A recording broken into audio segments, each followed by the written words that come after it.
Oh yeah, there we go. You put your phone away. Get out of my class. People don't like it when I do that. There we go. All right, gonna get into regression stuff today. This is good. These regression, I want you all, we're gonna spend a lot of time on regression stuff. I want you to be strong on these principles because this is gonna serve as the basic foundation for generalized linear model stuff.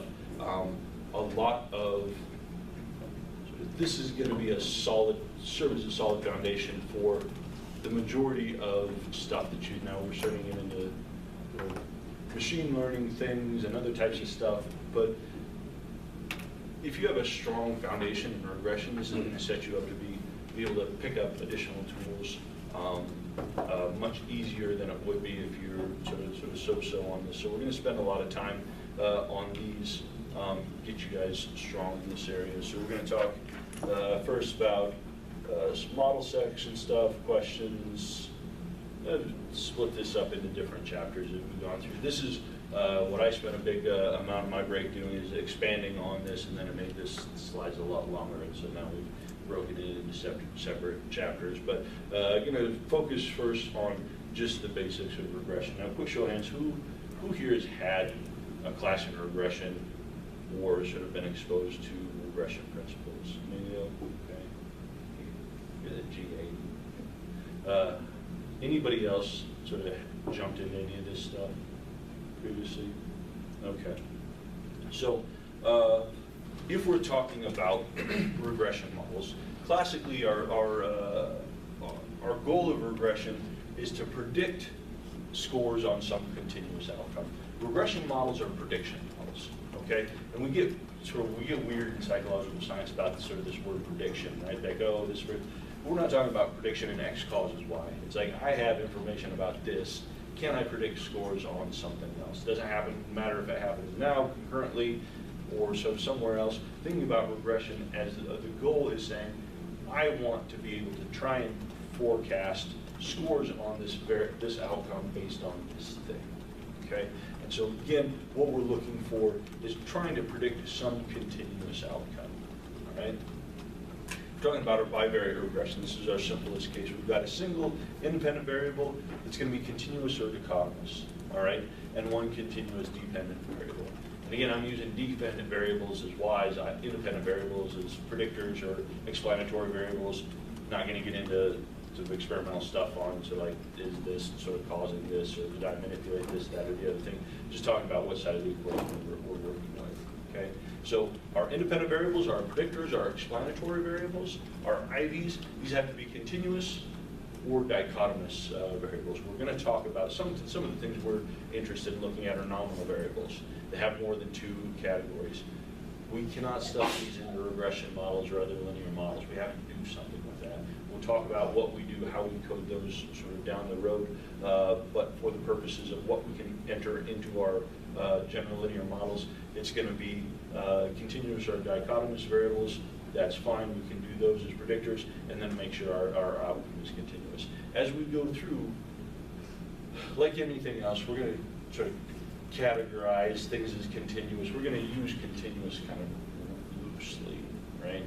Like you do 5 or more values, we're going to call that a continuous outcome. That's not really a continuous outcome.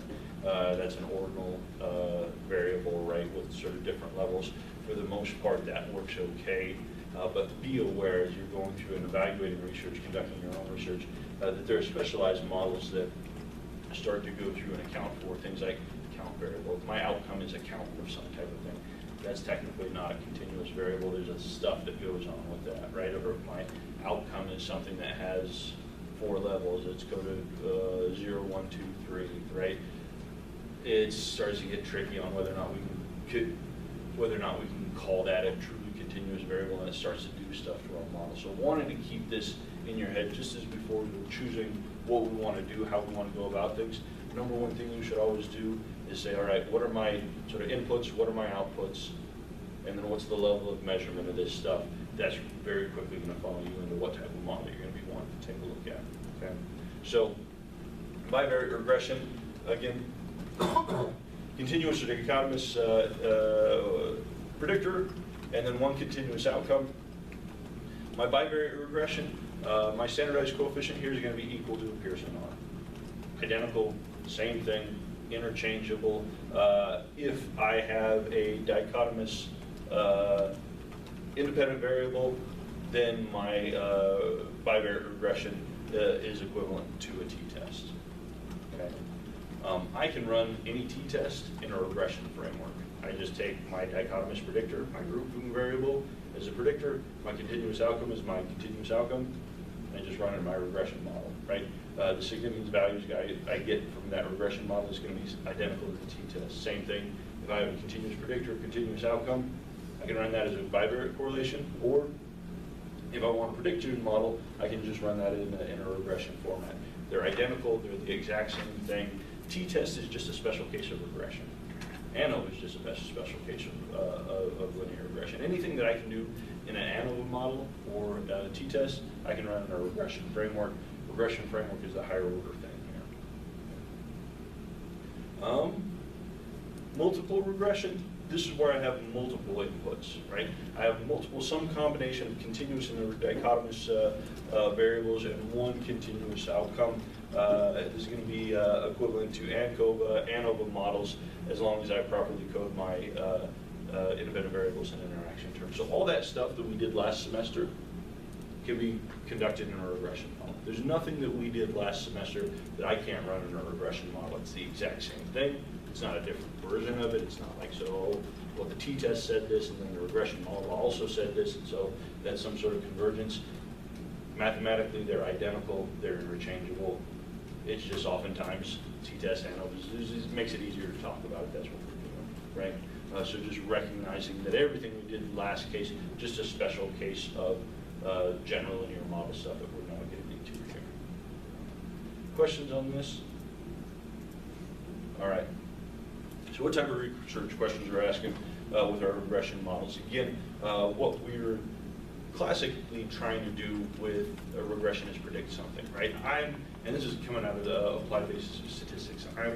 It's the 1940s and I'm trying to predict my crop yields, right? So I'm trying to say, this is the rainfall I've had, this is sort of the stuff that I've done, this is the fertilizer, can I predict outcomes down the road? But what we've done in social sciences is hijack these regression models to do more than just try and predict some outcome. So maybe what I want to do, maybe I do want to go through and say, how well does my regression model predict scores on sort of whatever my continuous outcome is, okay? Here, what I'm probably going to be looking at is this R-squared value, right? R-squared value tells us how much of the variability and whatever outcome it is that we're looking at is captured by our predictors, right?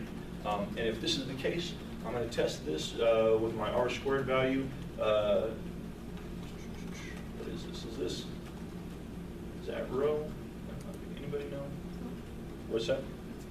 Is that rho? Okay. Rho squared, this is the population version of R squared equals 0. This is my test, right? The question is, sort of my hypothesis test is, does this set of predictors account for some non-zero variability in my outcome? Okay. But this isn't often what we're interested in, right? It's rare. Someone think about the last time they saw a published article where the purpose was to try and maximize their R-squared value. The goal was to try and account for as much variability in sort of whatever the target outcome was, irrespective of what got tossed in there. Doesn't happen a lot, right? What we're often more interested in is looking at the unique relation of some predictor, some explanatory variable, looking at the unique relation of that X with some outcome Y after we account for other types of things, right? We say, all right, we've got this, we've got this, we've got this, that we know hold relations with this outcome. But what about this other thing? This is some other thing that I think is important, even if we account for these other things. Regression model is a nice way to go through and look at this, because what we're doing is we're looking at the individual contribution of our individual predictors, right? And so what we're doing is we're looking at individual coefficients of our explanatory variables. And again, our null hypothesis here is that the inclusion, or that this individual predictor accounts for some non-zero relation with my outcome after I control for all this other stuff, right? So we know from the literature that these four things are consistently related to my outcome. I've got my pet variable, I've got my other thing. I think it's getting at something that these four things aren't. Let's go through and test it in a regression model and see, does this carry some contribution above and beyond my control variables?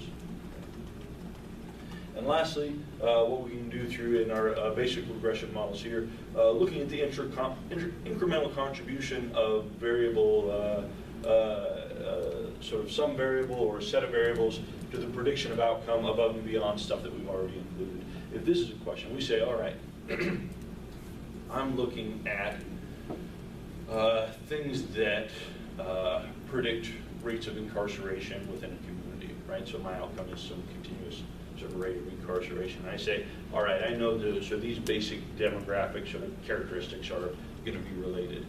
What about if I'm looking at sort of employment and sort of housing status, something like that, right? What does this variable or set of variables contribute to the prediction of incarceration rates above and beyond sort of these other system variables or something like that? What we might be talking about here is modeling something within the context of like a hierarchical regression, where we say, all right, these set of variables account for, this is my R squared with these set of variables. These set of variables account for about 30% of the variability in my outcome, right? What if I go through and add this variable or block of variables above and beyond it? Does it appreciably increase the amount of variability in my outcome that I'm calculating? In this situation, we would estimate this by our change in R squared. Here's my model R squared for this set of variables. I'm going to add these other ones on top. How much does that change? How much does that improve my overall model? And this is going to be a question that we would look at our R squared. Our null hypothesis here is that change in population R squared is equal to 0, right? So meaning that I can add these 3 or 4 variables on top of what I already have, but it doesn't change anything. This additional block of variables adds no new information above and beyond what we already have in the model. Okay. Yeah. And that would be stepwise, or like hierarchical stepwise? So stepwise is a different thing. Stepwise regression models, and you hopefully will never have the occasion to use this. This is a more empirically based thing where we go through and start adding, subtracting things based on relative contributions. A lot of problems with those. With this, thinking more in terms of purposeful model-based building types of things where we say, all right, this is what we know. What's the explanatory power of this variable, set of variables above and beyond, and then we start sort of entering these in blocks, and we'll go through what this looks like. But yeah, that's a nice foreshadowing for stuff we're talking about. Other questions about this? All right, cool. So with our bivariate regression, so wanting to think about this in terms of, let's say, for example, I'm not, all right, folks, I've got 100 undergrads out in the hall, 100 of them. They're all just kind of hanging around out there, right? And the mean weight of those undergrads out there, I know to be 150 pounds, okay? If I were to say, Layla, I've gone through and I've grabbed one of those undergraduates.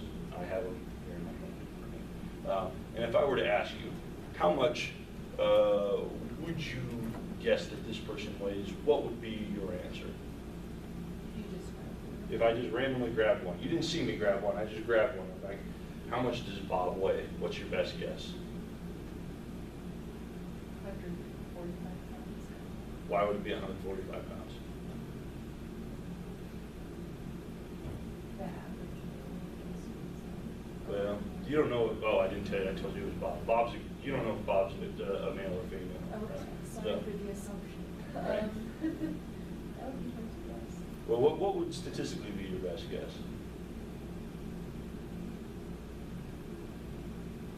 What's the information that you know about the average weight of the group? Yeah, so what's your best guess? 150, right? And I grabbed someone else. Nick, I've got undergrad number 2. What's your best guess for their weight? Evelyn, I grabbed another one. What's your best guess? Okay. Do you think that that's the right answer? No, right? Probably not. But it's your best guess in the absence of any other information, right? Statistically, you're going to be less far off. You're going to be less wrong by just guessing the mean every time than you would be guessing any other number, okay? What now if I said, okay, Haley, I got a new person that I've got out of there. I'm not going to tell you anything else, but what I'm going to tell you is this person is taking 14 credit hours, right? How much does this person weigh? What's your best guess? 150, Why? because we don't know anything about what the credit hours do to the mean. What's that? We don't know what the differing numbers of credit hours does to the mean. Okay. That's true, we don't know what their different credit hours do.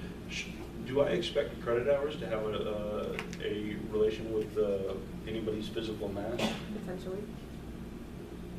Maybe. They Right? have Right? less They have more time and they can go to the gym. Right, so it could be, right? But in general, what would I expect that? I'm not talking about graduate students, I'm talking about undergraduates who got more than enough time on their hands to do stuff, right? So, probably 150, right? Yeah. And because we sort of, basically I've got new information, but this information doesn't tell me anything about what I want to know, right? Probably if I had to guess, the relationship between credit hours and physical mass in general is going to be 0, right? So even though I have new information, I don't have information that's useful for me to change or adjust my my prediction, and so probably my best prediction is still to guess the mean. Right? What about if I go through and I give you information on student's height? So Kate, I said, I've got an undergrad. This undergraduate is 6'1". What's your best guess going to be for their height? Or excuse me, their weight? Yeah, I'm just gonna say 150, but it's probably more than that since they're 6'1". Right, right. So what might you guess instead? Like 170. 170. Okay, fine, fair enough. That's a good a guess as anything else, right? Yeah. But you changed your guess. Like, why did you change your guess? Because height and weight are most likely related. Right.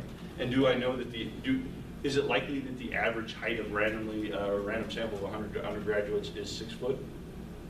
Sorry, repeat that. Is it likely that the average height of a sample of 100 students is 6 foot tall or 6'1"? Could be the average. It's probably not going to be the average, right? So 6'1", probably higher or lower than the average height of that group. Higher. It's going to be higher, right? So I'm saying I've got information about this person's height, and I know that there's a relation between weight and height. This person is likely taller than the average person in the group, meaning as a consequence they likely weigh more than the other person, than the average. And so what I'm going to do is, I don't know, but all of a sudden 150 is not my best guess, right? Based on what I know about the physical relation between height and weight, I'm probably going to guess something better. So here's the average, right? In the absence of any other information, I'm just going to guess the average. Or I get new information, but it's not related to weight, still going to choose the average, right? But if I go through and I know that someone's above average height, I'm going to start making adjustments, right? Or Emily and I say, hey, I grabbed somebody and they're 4'11", right? Are you going to, what's going to be your guess for their weight? 100 maybe. Okay, so down, right? Because you know that this seems to be someone who's quite small, and they're not like, they're probably on average, they're likely to be less, right? So what I've done is what we've essentially done is we've taken sort of the mean for the group and then started to make adjustments up or down based on additional information that we've gathered, right? And this is in essence what we're doing with our regression model, right? What we're doing here is we're going to go through and try and summarize the relation between X and Y using a linear model. And this is basically what we're doing with our GLM. What our regression model is doing is defining the best line that characterizes sort of captures this relation between X and Y, right? And so it's an additive function. What I'm going to start doing is I'm going to say, okay, here's sort of my best guess on average, but as I start adding more information, I'm going to start to go through and make adjustments, move things up or down based on the information that I have, as long as I've got something that's a valid predictor. So here we have a relation between height and weight. Here's height, here's weight. It's not a perfect relation. Is there nonlinearities there that anybody sees? Doesn't look like it, right? We've got people who our predictions are very wrong for, but on average, this is height and weight. And what our regression model is going to do that's different than in our bivariate regression, it's going to be different than our correlation coefficient. Correlation coefficient will capture the relation between these variables. What our regression model is it gives us a prediction equation. And so here our prediction equation is y hat is going to be our predicted score equals a plus bx plus c. So again, y hat is our outcome. This is our predicted score. It's our expected value for y based on the information we have. Is our expected value the same thing as our observed value? Probably not, right? Maybe in some cases, but we don't, this is the expected value based on the information we have. This is going to be a different thing than the actual score that people are showing. Our A value, this is going to be our intercept, okay? As we start to go through this, what you should be thinking about doing, sometimes we see equations and our sort of eyes we glaze over and we're like, oh, boy, I'm not even going to look at that because that's math, and I'm more worried about the practical side of things. Don't do that with the regression models. As we start to move forward, sort of looking at this model, looking at these equations, is going to start to sort of remind you about what's actually going on. So, our A value, this is our intercept or regression constant. And from a practical standpoint, this is going to, we know that this is our expected value of our outcome when our predictor is equal to 0. Nick, why is this true? Repeat the question. What's that? Can you repeat the question? Yeah, so we know that our intercept here is the expected value of our outcome when our predictor is equal to 0. Why does that make sense? How do I know that that's true?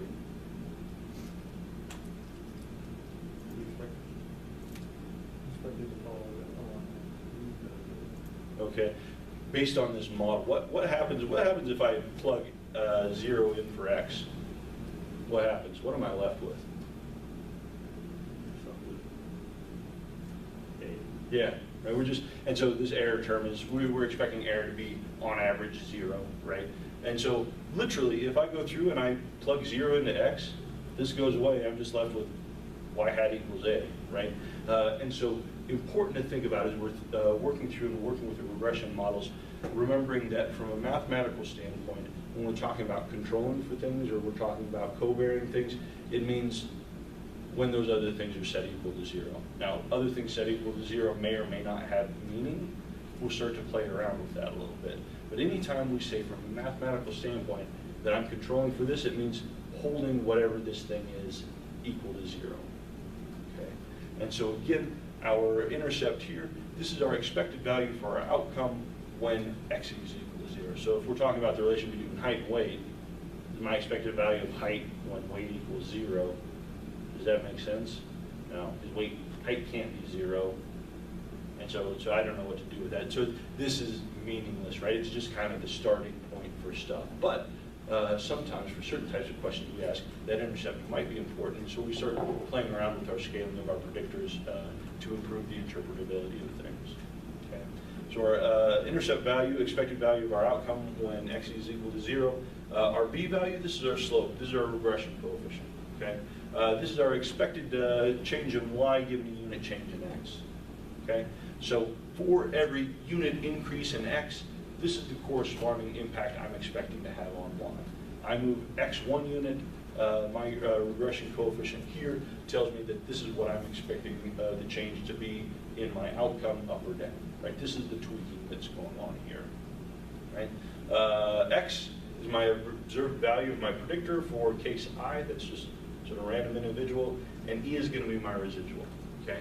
For the types of models that we're going to be working with, our residual is going to be determined by the difference between our observed value, y, so the actual value that we measured, and our predicted value, y hat, right? If we take the deviation of those two, that's going to be my residual. That's my error term, right? This means this is how far off I was in my prediction model. Sometimes I'm going to get lucky. For this person right here, my prediction model is almost perfect, right? Very small residual. For this person, my residual is pretty massive. I predicted this person's weight to be right here. But this person is someone who's very, very heavy, right? And so I'm way, way off. I have here, my residual is next to 0 here. I've got quite a large residual with OLS. So this is how we can go through and calculate this. questions about, for this bivariate case, what our different components are, how we go through and interpret these, anything along those lines. Okay, this is going to be so important. I can't overemphasize how important it is to have a strong understanding of these different components. As soon as we get into moderation stuff, it's going to be super important that you know all this and can work flexibly with it. All right. So, ordinary least squares. OLS is our most common approach to estimating our regression coefficients for a number of good reasons. OLS has a number of positive qualities and ends up being pretty robust to sort of most violations of, some violations of things. We'll go through and talk about sort of when it is or when it isn't robust. But what we do with our ordinary least squares estimator is we identify in bivariate models, we identify and calculate values for my constant and values for my regression coefficient directly from our residuals. So this, the observed minus the predicted values. And our goal here with OLS is I want to find a regression line that goes through my scatter points here that's going to minimize the sum of the squared residuals for all points in the sample.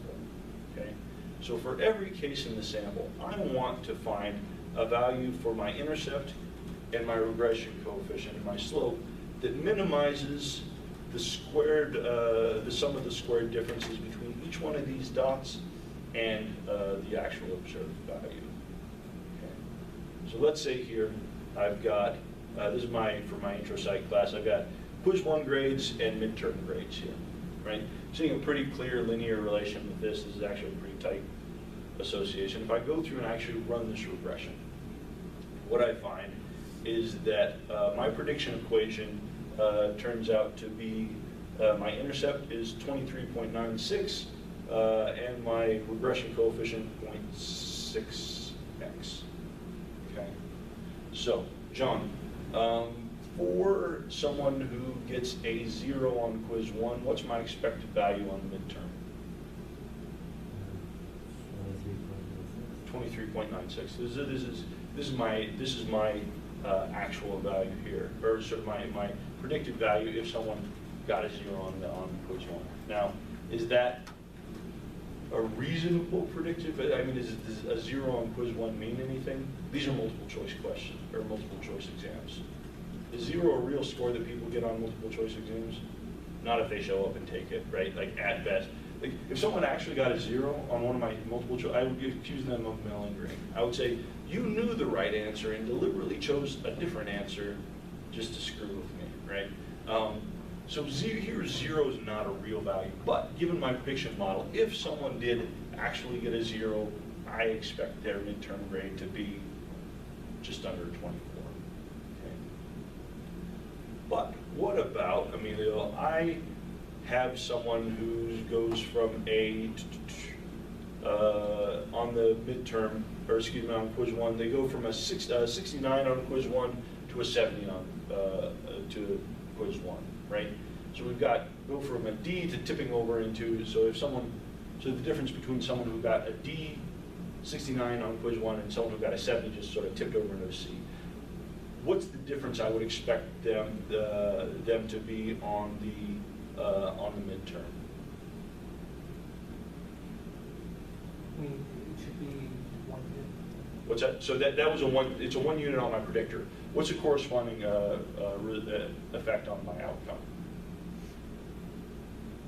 What would I expect? I guess I don't understand the question. Okay, so so if someone moves, let's say someone goes on, I've got 2 people. Yeah. One person got a 69 on quiz 1, another person got a 70 on quiz 1. What would be the expected amount of change on the midterm that I would expect based on that 1 unit change from 69 to 70? I guess I just don't understand what you're asking at that point. Someone help me out here. So if we go, if I went from a value of 69 to 70 on quiz 1, what would I expect the corresponding effect to be on my outcome? What's that? 0.6. Okay. Based on my prediction, based on my predictive model here, what I'm sort of, and so it's tricky.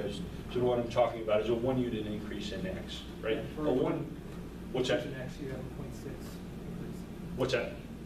You're saying like for every 1 unit increase in X, you have a 0.6 Exactly. increase. Right. So looking at my value here, so it's literally saying if we have someone go from a sort of one-step increase, and it doesn't matter if I'm going from a 50 to a 51 or a 90 to a 91, right? I'm expecting for every unit increase in that quiz score, the quiz 1 that I see, I'm expecting just over a half a point increase in the midterm score, right? And this defines sort of my my function here.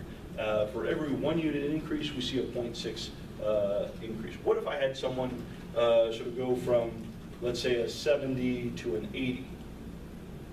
How many points difference would I expect to see in my midterm?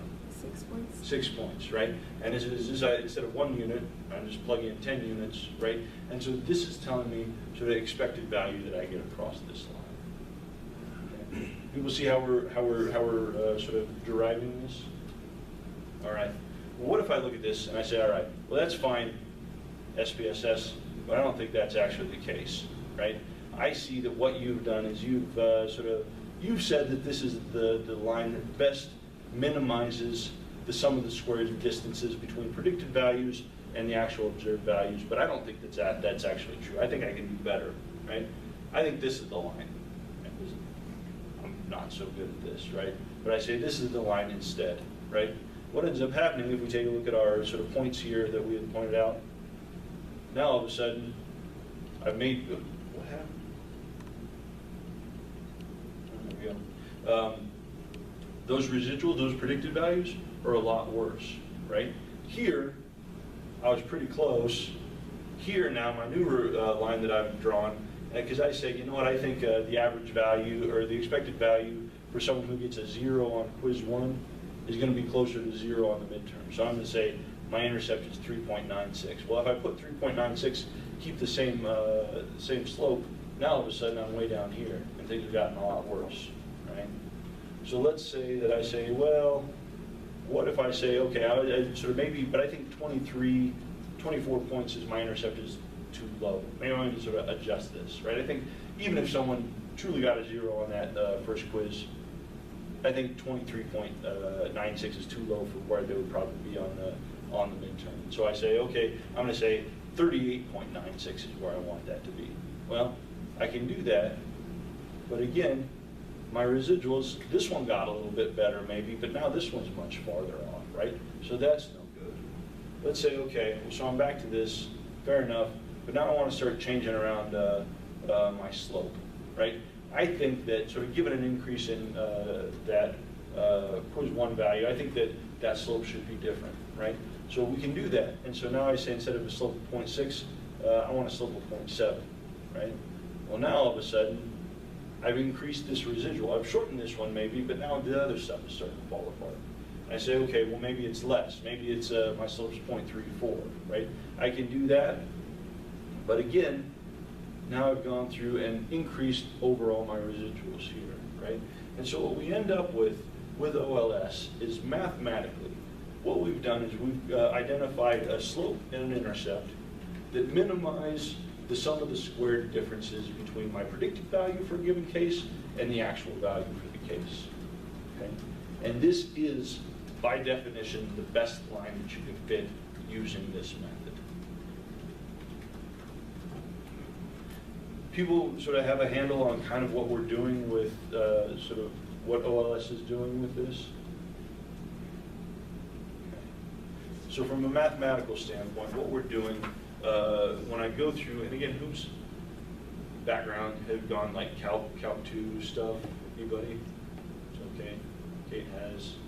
So basically, what's that? You don't remember this? That's all right. But the concepts will be familiar, hopefully, right? So what we've got is a loss function, right? What we're trying to do is if we're taking a look at our slope coefficient, we're going to hit a point where the sum of the squared residuals hits its minimum. And then if we increase our slope function, it gets worse. If we decrease our slope function, it's going to get worse.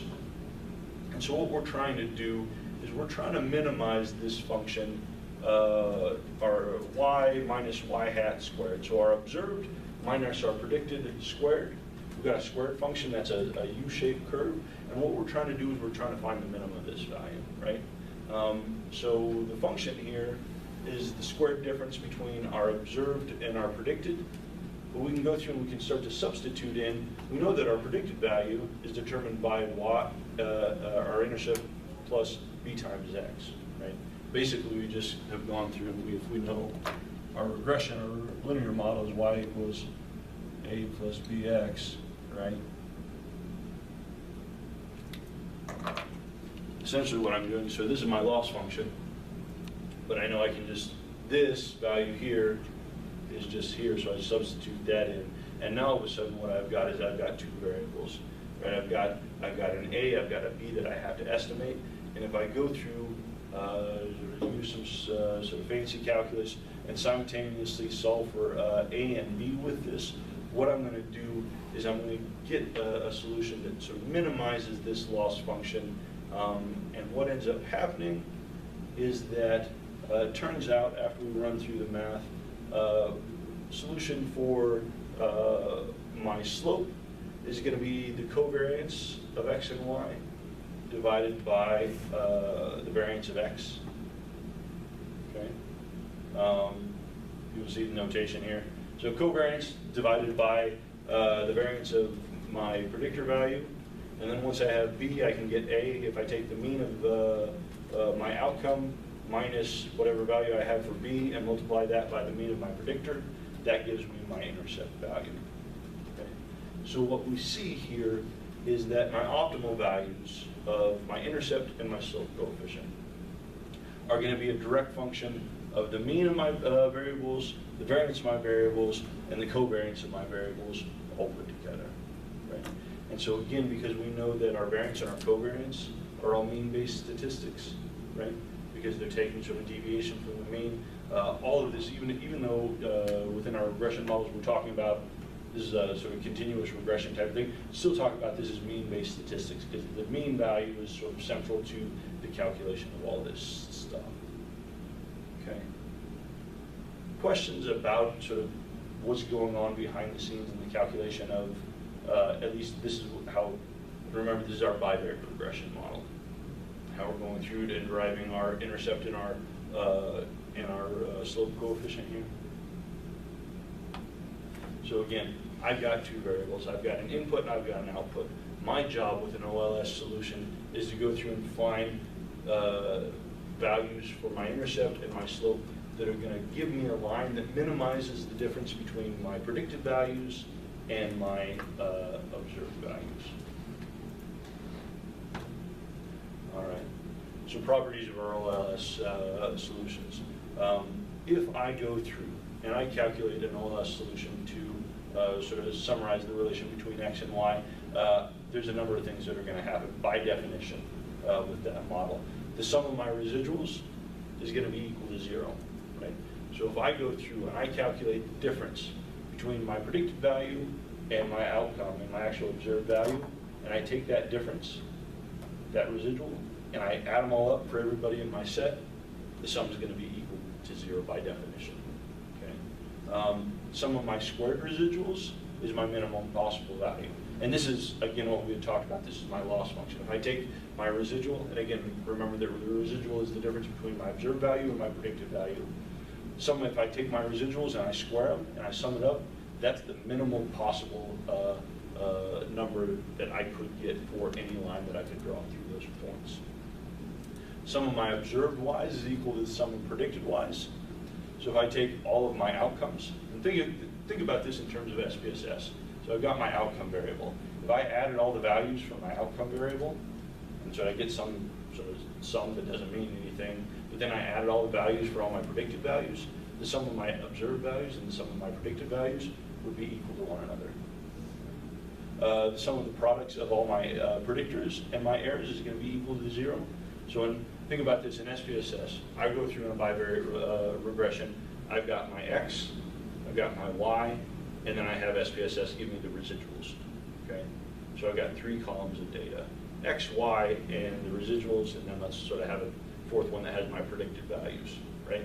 If I went through in SPSS, I went through and I multiplied my predictor by my residual, and then added all those values up, I would get back to 0. By definition, my regression line is going to pass through the point mean of x and mean of y, right? So if I have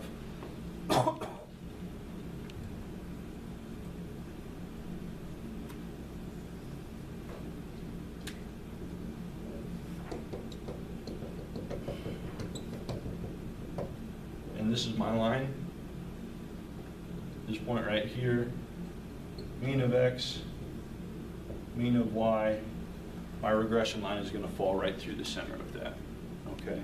Now, I might not have someone who actually scores at the mean, because sometimes we don't have, so we might not have anybody in the sample who actually has a score at the mean of x and the mean of y, but my regression line will fall through the center of that scatter plot. Okay?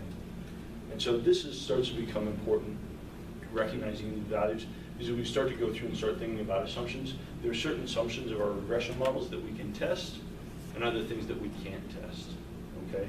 And part of what happens when you say, well, sort of this is what we're assuming, and if we go through and say, so for example, we're saying that sort of the minimum residuals are, or the sum of the squared residuals are 0, well, sort of the method that we used to create the line, by definition, are doing that. That doesn't mean within the population I'm correct, right? So there's some things we can test in our models, some things we can't, starting to become important to know kind of what's going on with all this. Questions? All right. We're moving along. We're doing good work here. Okay. So, with our bivariate model, our goal here, again, is to remember that we want to predict variability in our observed outcome y. This is our goal. We want to account for as much variability. So you all I had sort of levels of sort of positive affect right now, right? There's variability across you. You don't all have the same level of positive affect right now. My goal with my regression model is to find a set of predictors that maximally predicts the variability that you have in positive affect, right? That's what I'm trying to account for. And the extent to which I can do that, right? The extent to which my regression model gives me an individual prediction of the positive affect of Layla and John and Nick and Evelina, right? The extent to which my regression model gets me something that is better than just guessing the mean positive affect of you all, that's what determines sort of whether or not, at least from a mathematical standpoint, the quality of my solution, right? Because if I have a regression model and my predicted value has nothing to do with sort of where you're actually at, then I don't have a very good model, right? If my best guess for levels of positive affect is just to guess the mean positive affect for everybody, then my model isn't working very good, right? But as soon as I can start predicting above and beyond just guessing the mean, how well sort of my outcome or sort of values in my outcome, that's what's determining whether or not I have a good regression, okay? And so again, if I have no valid predictors, if I have either no information or I have information that's not related to my outcome, then just guessing the mean of my outcome is my best guess. Statistically, I'm not going to be right, or I'm not going to be right, but I'm going to be less wrong than any other guess that I have in the absence of other information, right?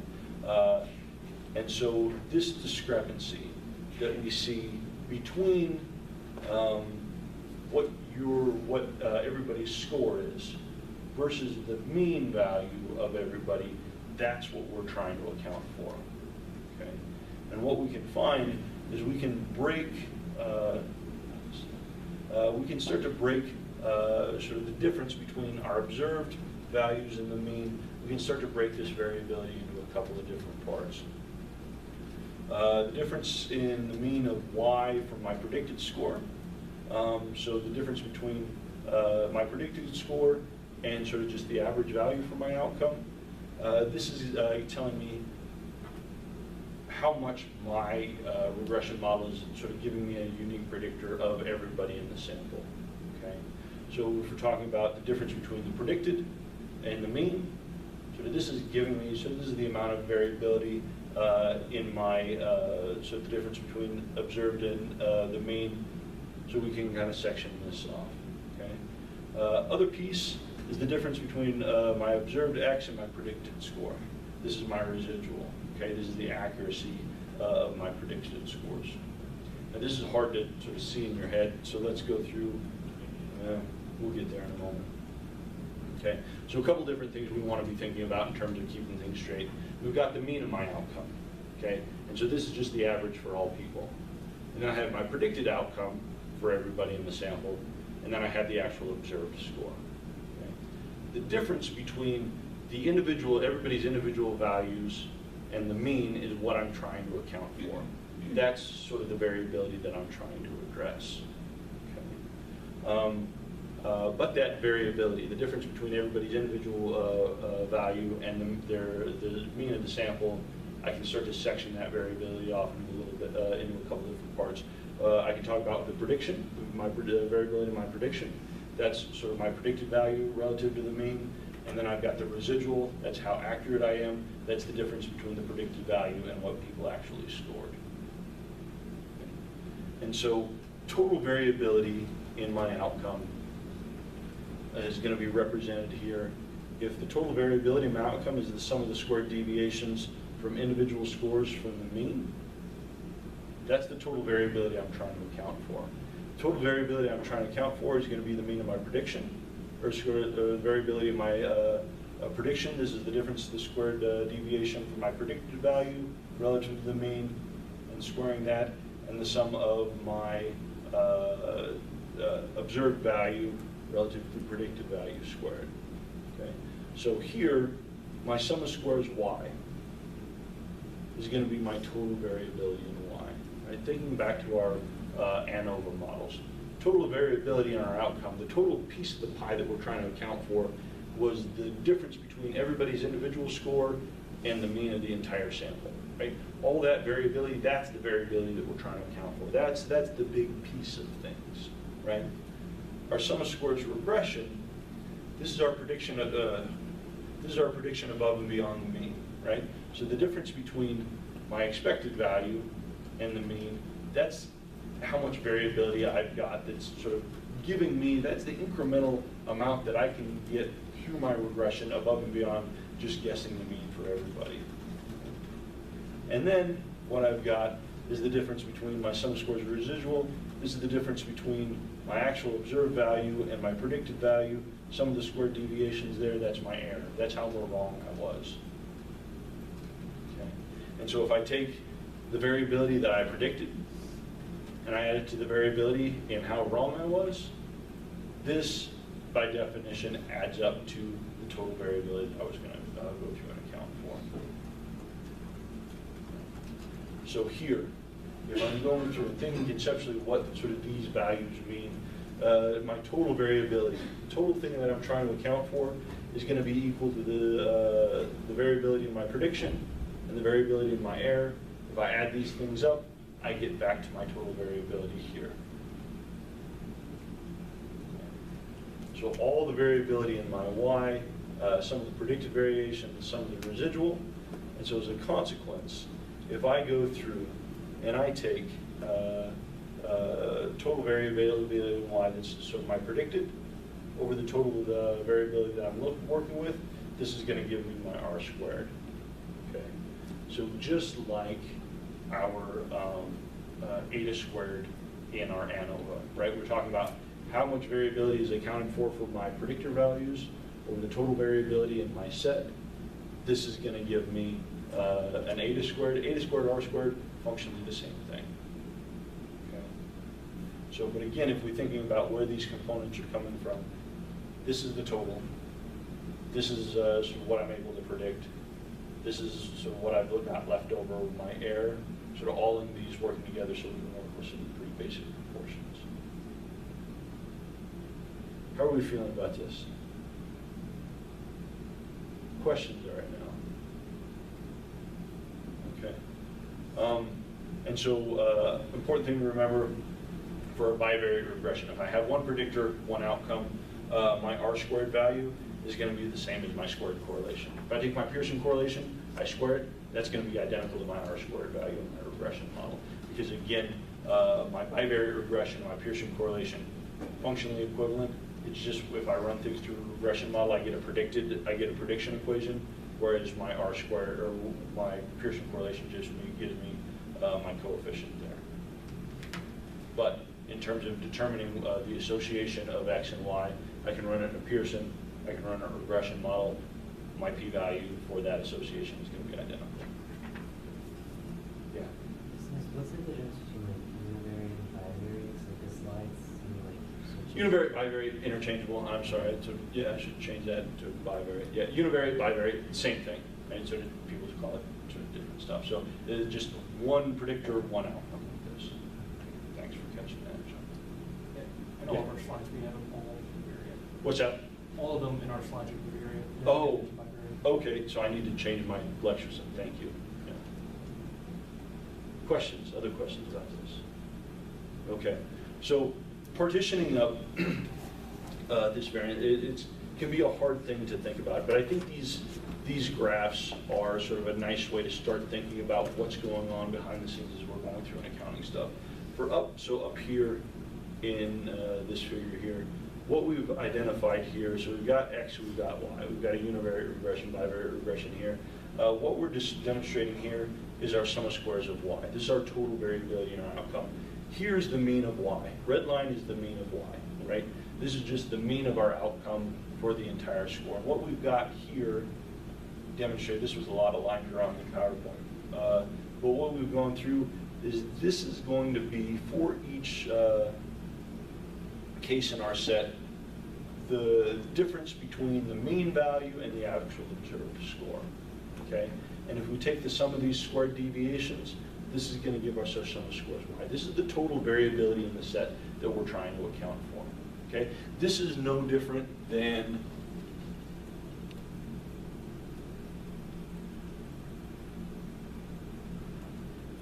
I'm saying, here's Y, right? Here's the mean of Y, right? Variability in Y is what I'm trying to account for. In the absence of any other information, I'm just going to choose the mean of Y, but I've got sort of stuff going on to the lower and upper sides of this. This is all the variability I'm trying to account for. And if we were going to go through and calculate the variance of Y, we'd go through and we'd take sort of the observed scores, subtract it from the mean value. We'd go through and square that. We'd sum those all up. We'd take the square root divided by, or take the sum of squared deviations, divide it by n-1. We take the square root of that to get the standard deviation. That's essentially what we're doing here. This is the total variability in Y. This is what we're trying to account for. Okay. But if we look here, this is our sum of squares regression. What we've got, if this is the mean of Y, right, and this is our regression line, for each and every point in this set, we've got a predicted value for each and every point in the set here. Now, so for like this case right here, this is where the observed value is, but this is the predicted value, right? So this is the difference between the predicted and the mean. This is our sum of squares regression. This is telling us how much predictive value that we have in our set, okay? So this, how good is our predictive model here in this set of data? Not too bad, right? I mean, we're obviously missing some stuff here, but if I'm looking at these data, there's clearly a linear relation here. Now think about this. If I go through and I were to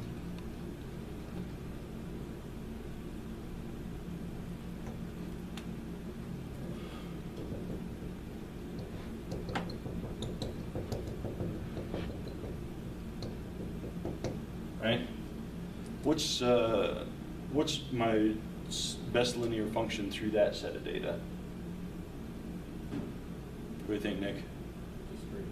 Yeah, pretty much. Let's pretend it's not. Let's say that it's something that's marginally not, but it's very close to zero, right? If I then go through and I say, well, here's the mean, right?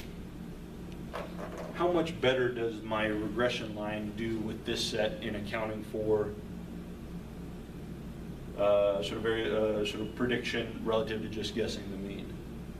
Not very good, right? Because I've got it just as a general scatter plot. My regression line is pretty close to just guessing the mean anyway. And so if I were to go through and take a look at the difference between my predicted values for all of my points and the mean, is going to be pretty small, right? My prediction line doesn't account for much of anything. Versus here, I've got a very clear exaggerated thing. So we've got sort of, even though my prediction line isn't perfect, the difference between my expected value and the mean for each case is giving me my sum of scores regression.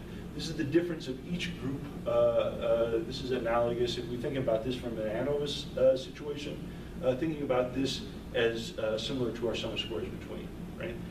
Thinking about ANOVA, sum of scores between is going to be the sum of squares, the difference between my individual group means and the grand mean, right? Well, again, what we're talking about here with the regression, what we're doing is we're pretending so that all possible values of x here are their own individual groups, right? I have an infinite number of groups here because I've got a continuous outcome. But if I went through and I said each one of these, whoever has a score of 1 and whoever has a score of 2 and whoever has a score of 3, these are individual groups, right? The difference between that group mean, which is going to be sort of the point on the regression line, and the actual mean, so this is my sum of scores regression. So sum of scores regression is functionally equivalent to sum of scores between in an ANOVA. Okay. By contrast, if we go down and take a look at our sum of scores residual, this is going to be the difference between our individual observed values and our expected values and the sum of those scored deviations. Here, again, we're not worried about the mean. I'm saying here's my regression line.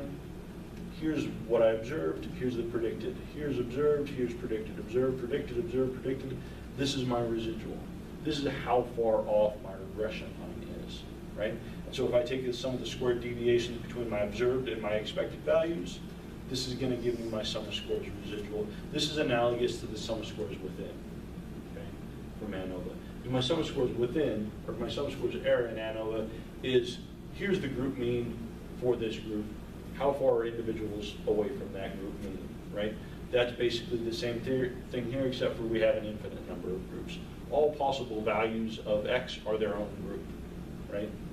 Now here, we pretty much just have one value of, or we have one person at each possible value of x, but in a sort of big regression model, we might have, 10, 15, 100 people who have the same score, right? And they all have the same predicted value in this situation. It's just that their actual observed values are going to differ, right? So again, sum of scores regression, same thing as sum of scores between ANOVA. Sum of scores residual, same thing as our sum of scores within. This is our individual differences in measurement here that's going into this stuff, okay? And so my model is going to be determined by the total variability in my sum of scores regression, my predictive power of my model relative to the total variability in my outcome. Okay, and if I take what I've predicted over the top of the total piece of the pie, this is telling me my R squared, how much of the total variability in my outcome is being accounted for by my regression line. Here, I'm doing pretty good. Here, I'm not so good because my predictor doesn't carry that much weight. It's sort of not giving me much above and beyond just predicting the mean. Okay.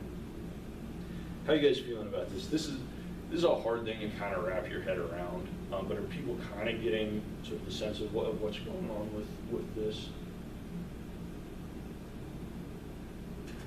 Okay. All right. So if I'm going to go through and start to test the statistical significance of my regression model. Number of different things in my output I wanted to take a look at. My degrees of freedom for my regression. So here, I guess let's go through, here's my model summary. So this is giving me my R squared, my multiple correlation and my squared multiple correlation. In my bivariate case, my predictor is just my x value here. And in this, we've got x and y. My R squared is 0.605. Is this a good regression model? Yeah, Emilio? What tells you that this is a good regression model? The F value in the scale case. What's that now? The F value in the scale case. I'm sorry, I couldn't hear you. The F value and the. Okay, so the F value, but just eyeballing it, so even without looking at the statistical test, what sort of qualitatively tells you that this is a reasonable model. Just a high one. Yeah. Standpoint, from a literal standpoint, I would say that say approximately 61% of the variability in my outcome is shared by my X, or my predictor is accounting for about 60% of the variability in my outcome. That's a lot, right? That's pretty good. I'm pretty happy with that. Okay. So my R squared value here, my adjusted R squared, we'll talk about that. That's sort of we know that our R squared estimate is biased. It's too high. So our adjusted R squared is a downward estimation. We'll talk about that. And then the standard error of my estimate, this is just the standard error of my R value here. And again, remember that standard error is just the standard deviation of my sampling distribution. So if I were to run this analysis over and over and over again, and so I've got 24 people in this sample. If I had all possible samples of 24, this would be sort of standard error of sort of my estimate here, okay? We also have my regression, my ANOVA table here. Here's my sum of squares, let's start down here. Here's the sum of squares total, okay? This is the total variability in my outcome that I'm trying to predict, okay? If you were to go through and you were to calculate the sum of squares for just my Y variable, just in the univariate environment, you get the same thing here. Okay? Here's the sum of squares for my regression. This is the variability that's being accounted for by my predictive model. Sum of squares residual. This is the error, or my sort of thing that I'm off, right? Just like in our ANOVA model, if I take my sum of squares divided by my degrees of freedom, it gives me my mean squared. These are our variance estimates. And if I take my mean squared divided by my residual, it gives me my F-test and then my significance value here. Okay? So everything going on in this ANOVA table is a test of this R squared.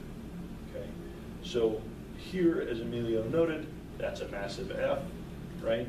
My significance value is P less than 0.001. And so what this F-test is testing is whether or not this R squared value is equal to 0. Right? And John, what would we conclude based on the results of this model? That's not equal to 0. Okay, so we have evidence that would suggest that 0 would be an implausible value given the data, right? So, but we would say that this that my R squared for this model is statistically different than 0. So essentially, what this is saying is that X is accounting for non-zero variability in my outcome based on this test here. Okay. Questions about this piece of it? All right. Other thing too, if we do go down, so this is our overall model statistics. We can also go down and take a look at our individual coefficients, okay? So here we have our constant, our A value, all right? So Haley, assuming that I have an X of 0, and I don't know what X is, and I don't know Y is, right? But if I have an X value of 0, what do I expect my Y value to be? 0. 2.718. What's that? 2.718. There we go, right? If my X value is 0, so this is my regression constant. At X equals 0, I expect my Y value to be 2.718, okay? And Haley, for every unit increase in X, how much do I expect Y to change? 0.574. 0.574, in what direction? Increase. Increase, okay? This is gonna be another thing, this is gonna trap you guys, and it's gonna break my heart, but I'm gonna do it anyway. You have to tell me direction, right? You have to say, so for a unit increase in X, we expect a corresponding 0.574 change in Y, right? You can't just say Y will change 0.574 units, because I don't know. That could mean it's going to decrease, could mean it could increase, and that starts to become kind of a big deal in telling me what the nature of this relation looks like, right? Particularly in multivariate space, where sometimes things we expect to have a positive relationship don't. Within the context of other stuff, it's actually negative, it's kind of counterintuitive. So always, always, always important to sort of note sort of direction of change with this stuff. Okay. So here are my, call these my unstandardized coefficients. I also have my standardized coefficient here, okay? Emilio, can you tell me what standardized coefficient is? Basically, they're putting like the same unit. Putting everything in the same unit, absolutely. And do you know what units that we're putting things in here? Ooh, Okay. These are standard deviation units. Essentially, what my standardized coefficient is, if I took my x's and turned them into z-scores, I took my y's, turned them into z-scores, and then regressed the z-score of y onto the z-score of x, that gives me my standardized coefficient here. So the interpretation of my standardized coefficient here is going to be, given a standard deviation unit increase in x, what's the corresponding standard deviation unit increase or decrease in y? Or what's the expected standard deviation unit change in y that I would expect, right? So for this, I would say, based on this model, for a standard deviation unit increase in x, I would expect a 0.778 standard deviation increase in y. So like Emilio was saying, it's putting everything on the same metric, because my unstandardized coefficient, we'll talk about pros and cons of standardized and unstandardized coefficients, but depending on how I've measured my x's and my y's, or unstandardized coefficient, we can't directly compare those. I could have a standardized, if I say, hey, here's a standardized coefficient, or an unstandardized coefficient that's 0.0003, is that significant?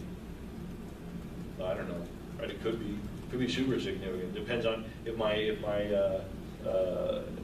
x is on a very, very fine scale, you know, that might be something. I can't tell anything about the magnitude of the association based on my unstandardized coefficient. But my standardized coefficient, that puts everything in standard deviation terms. And so what I can do, the nice thing about my standardized coefficient is then I can start saying, looking at the relative strength of predictors relative to one another, because it's putting everything on the same scale. Yeah, Emilio, did you have a question? I'll consider it next one. Okay, But okay. the question I had was, how useful would be in univariate space as opposed to a different multiple regression? What's that mean? Would it even be useful, as useful in univariate space as opposed to the multivariate multiple? Yeah, it just kind of depends on what you're wanting to talk about. I mean, so wanting you to know sort of what things equivocate with what things. So here, my t-tests, right?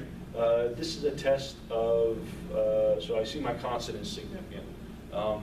Laura, what is my constant? The significant test for my constant is statistically reliable.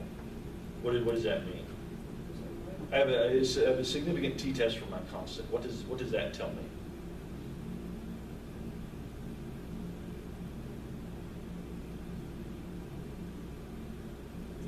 What does a significant statistical test generally tell me? Evidence supporting it's not zero. Yeah, and so what does this mean within this context? Yeah, right? This just say, so literally, SPSS will give me a statistical test for my constant.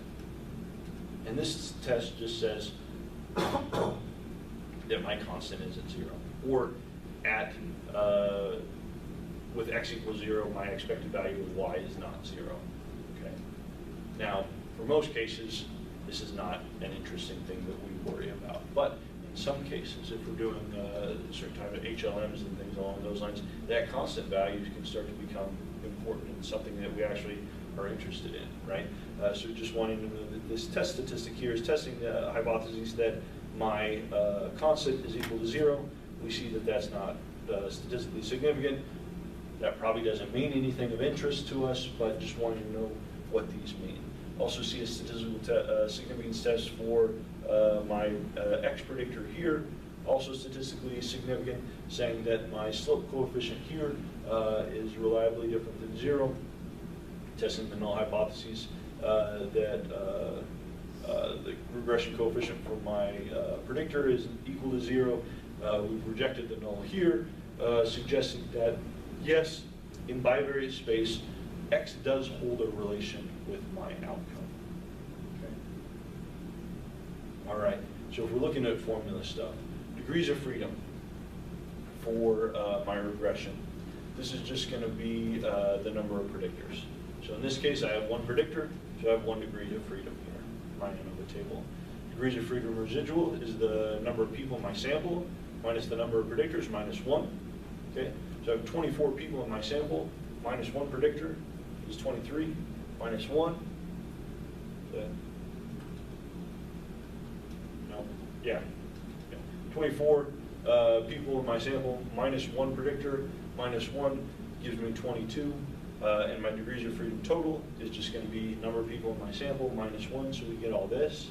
My standardized coefficient, again, in the bivariate case, standardized coefficient is going to be my unstandardized coefficient times my standardized coefficient times the standard deviation of x over the standard deviation of y. So then you can go through, and would encourage you to play around, make sure to sort of see all this stuff adds up together, right? Standard error for my regression coefficient is going to be the standard deviation of y over the standard deviation of x divided by 1 minus the correlation of x and y. It's going to be that, right? Over number of people in the sample minus the number of predictors minus 1 gives me my standard error, right? And remember that our standard error indexes the stability. If I were to go through and run this with all possible sample sizes of 24 within a population, how much would I expect this regression coefficient to jump around? Well, it looks like we would expect this to jump around by about 1/10 of a unit on average. Okay. Here, if I take my standardized regression coefficient, or excuse me, my unstandardized coefficient divided by my standard error, this is going to give me my t-statistic. Okay. And then I would just test this t-statistic on this is a 1 degree of freedom test, right? So this is going to be degrees of freedom of 23. It's going to be giving me my significance value here, so everything fits together sort of the way it should. Okay. All right. So in this bivariate model, Evelina, what would my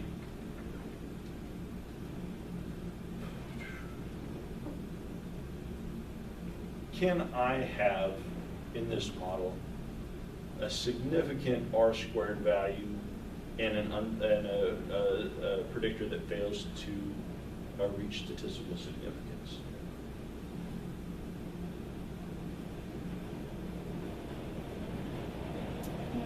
Yeah, why not? So if you have an R, not significant R value, and then predictor that does reach statistical significance, I mean, Or vice versa, yeah. do you need the R value to factor into the equation for the predictor? Yeah, it's part of it. Conceptually, what's going on? How many predictors I have in the model? 1. 1. And so can I have a model that's significant and a predictor that's not significant if I only have one variable? No, right? What is, so this is my standardized regression coefficient. If I were to run Pearson correlation of x and y, what's my Pearson correlation going to be?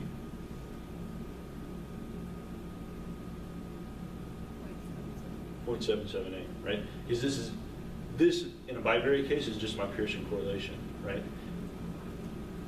And if I go up through and I take a look at my multiple R, right?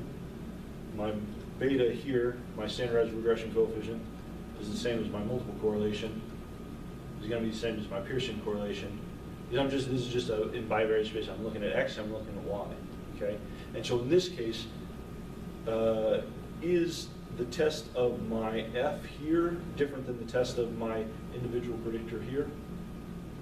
No, it's going to be the same thing. Remember that our t and f, if we have a t with one sort of, our t test is going to be equal to an f test with 1 degree of freedom and sort of whatever the denominator is. If I go through and I take, who's got a calculator? Someone take 33.685 and take the square root of that. 5.8. What is it? 5.8. 5.8, right? So within this bivariate model, everything is related. It's all the same thing. If I were to go through and run Pearson correlation, I would get this. I would get the same significance value. It's all sort of working together within this bivariate model. And so again, if I just wanted to look at the relation between x and y, I'd probably just run Pearson correlation, right? But what I do get from my regression model here, however, is a predictive model. I get this. So if I wanted to use that, not just look at the strength of the association, if I wanted to be able to project values for x or for y based on certain values of x, This gives me my constant, and my regression coefficient allows me to go through and predict things. But my standardized coefficient, the bivariate case, is going to be equal to my Pearson. It's going to be equal to my multiple correlation. If I go through and I ran my Pearson correlation and I squared that, what value would I get? My R squared. It's all fitting together the same stuff, right? So important to know sort of how this is all fitting together to be able to sort of move back and forth through this stuff flexibly. Questions? All right. Same other thing. So this is just state of output, the same information. Identical state is not doing anything different sort of than SPSS is doing. Here's my model sum of squares, my residual sum of squares, my total degrees of freedom, mean squared. Here's my R squared value here. Again, my F test here is testing the null hypothesis that rho squared is equal to 0, same as it was before. Oops. Here's coefficient for my X. Here's my constant, standard errors, t-test, hypothesis tests, sort of testing that null hypotheses that intercept is 0, regression coefficient is 0. Here's my standardized coefficient here. I just added reg x1 or yx1 and then sort of beta at the end, so it gave me my standardized coefficient here. This is just what it's going to look like in a different program, how everything fits together. Okay. All right.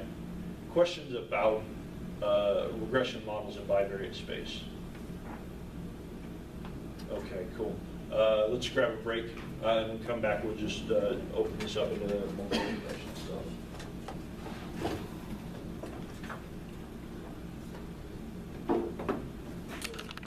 Questions, how are people feeling about sort of simple regression, bivariate, univariate regression? Feeling okay in terms of understanding where numbers are coming from and output, things along those lines. Okay, so we've got a situation where we've got one predictor, but probably far and away the more common situation is our multiple regression models, where we're going to have multiple independent variables. And again, this is going to be a combination of continuous and or dichotomous variables. One to account for variability in a single continuous outcome. Okay. Again, prediction of our outcome variable remains primary objective here, right? Just in sort of the classical sense. But what we're going to do is once we now go through, we have a multiple regression format where we've got multiple predictors. Individual contribution of our predictors are going to depend not only on their association with our outcome, but also on the association they hold with one another. Okay, so things start to get a little bit more complicated here. On multivariate regression, just a straightforward application of the GLM, right? So I've got my predicted value on my outcome is going to be a function of my intercept, coefficient for my first predictor, coefficient for my second predictor, so on and so forth. However many predictors I have in my model, plus my residual here on the outcome, right? So this is how much I'm off my predicted value from my observed. If we think about our simplest multivariate multiple regression model is going to have two predictors, okay? Two predictor case. We're going to have my predicted value is going to be equal to my intercept, coefficient for predictor 1, coefficient for predictor 2, and my residual. Once again, here my y hat is my predicted score for my outcome, right? This is the expected score for case number whatever. Not the same thing as the observed score, but this is based on my model expected value for that individual. A continues to be my intercept or my regression constant. Only change here is that my intercept is equal to expected value of my outcome when all variables, when all predictors in the model are held constant at 0, right? And again, if we take a look at this, if we plug 0 in here and 0 in here, what are we left with? Nothing. Everything else goes away. We've just got A. So again, don't use these formula and these equations to go through and help you understand kind of what's going on as we continue to move forward. That's going to be super important as we start to get into multiplicative models of things. B1 given, or by1 given 2, this is going to be my partial regression coefficient for the relation between of x1 with y holding this other variable constant, okay? Or controlling for this other variable, sort of covariant for this other variable. Same thing, so b sub y2 given 1, this is the partial regression coefficient for the regression of y on b2, holding b1 constant, and then here is again my residual, the difference between my observed and my predicted values. Okay. So again, what we've done is now instead of just a simple, in our bivariate regression where we've just got the relation between x and my outcome, these are now partial coefficients. This is saying this is the relation of this predictor with this outcome after we pull out everything that's associated or attributable to my other predictor in my model. Okay. And so the magnitude of our predictors within multivariate space is going to be the product of the association of my x1 and my x1 with y, and also a product of the association of my two predictors with one another. Okay, so things start to get more complicated. In this model, can I interpret my standardized coefficients that I would get from this as equivalent to Pearson correlations? Why not, Laura? Because they also have correlation with each other. Because they also have correlations with each other, right? And so all of a sudden, it starts to change my interpretation of my coefficients because it's not just the just the straightforward association. It's the association of x with y after sort of partialing out stuff that's attributable to other variables. So if I'm looking at my regression equation here, so I've got y hat is a plus b1 plus b2 plus my error term. My coefficient for x1, this is the relation of x with y after all of the covariation with x2 is removed. Okay, so anything that's shared between x1 and x2 and y, anything that's not unique to x, or anything that's not unique to x1 gets pulled out of this coefficient. Same thing for b2. This is represent the relation of x2 with y after we take anything that's shared with x1 and pull that out of the model. Okay. A way to go through and think about this and sort of burn this in your head. Everybody, like, I'll give you extra points. I want to see a Venn diagram tattoo off of something. That would be pretty sweet.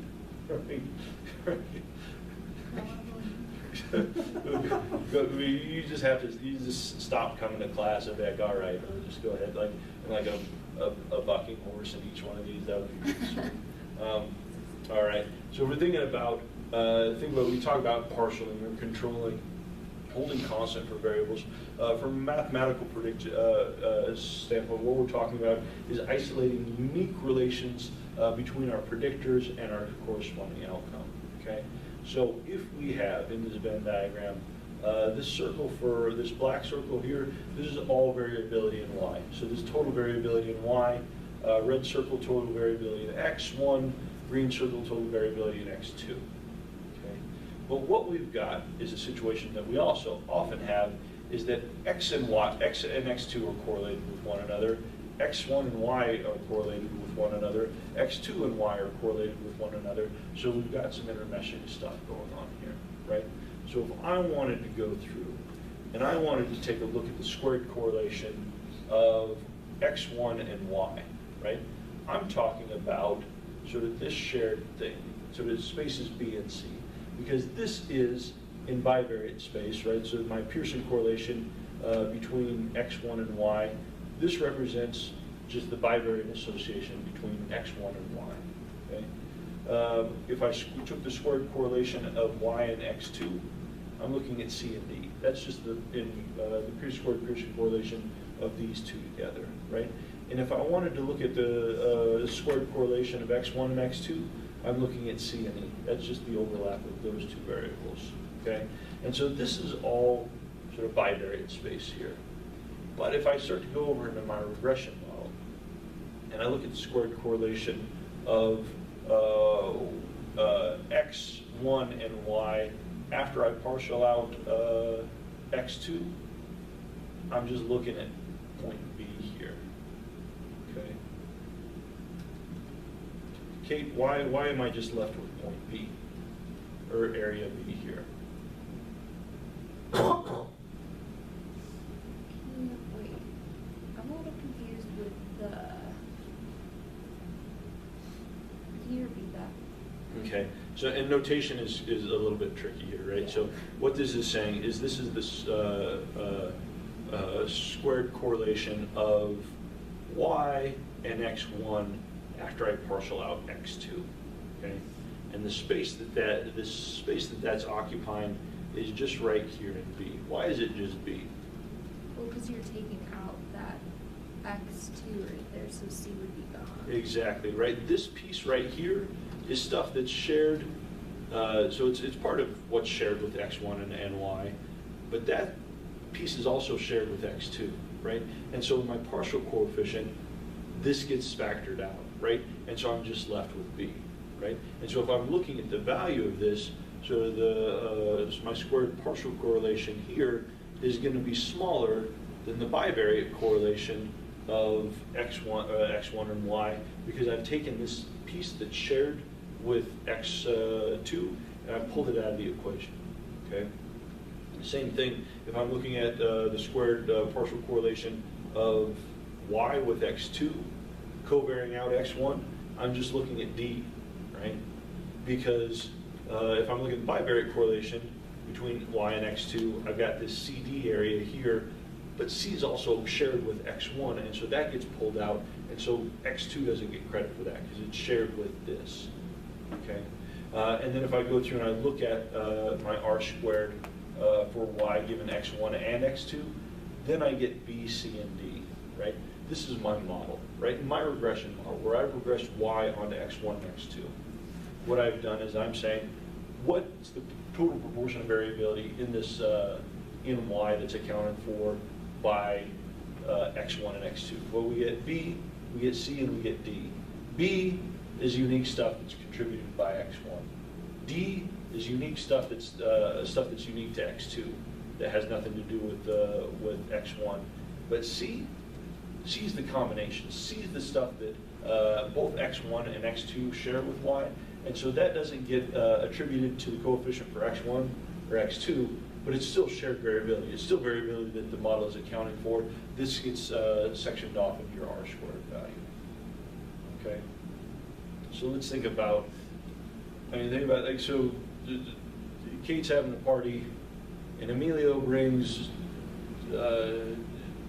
chips and donuts, and Evelina brings chips and pizza, right?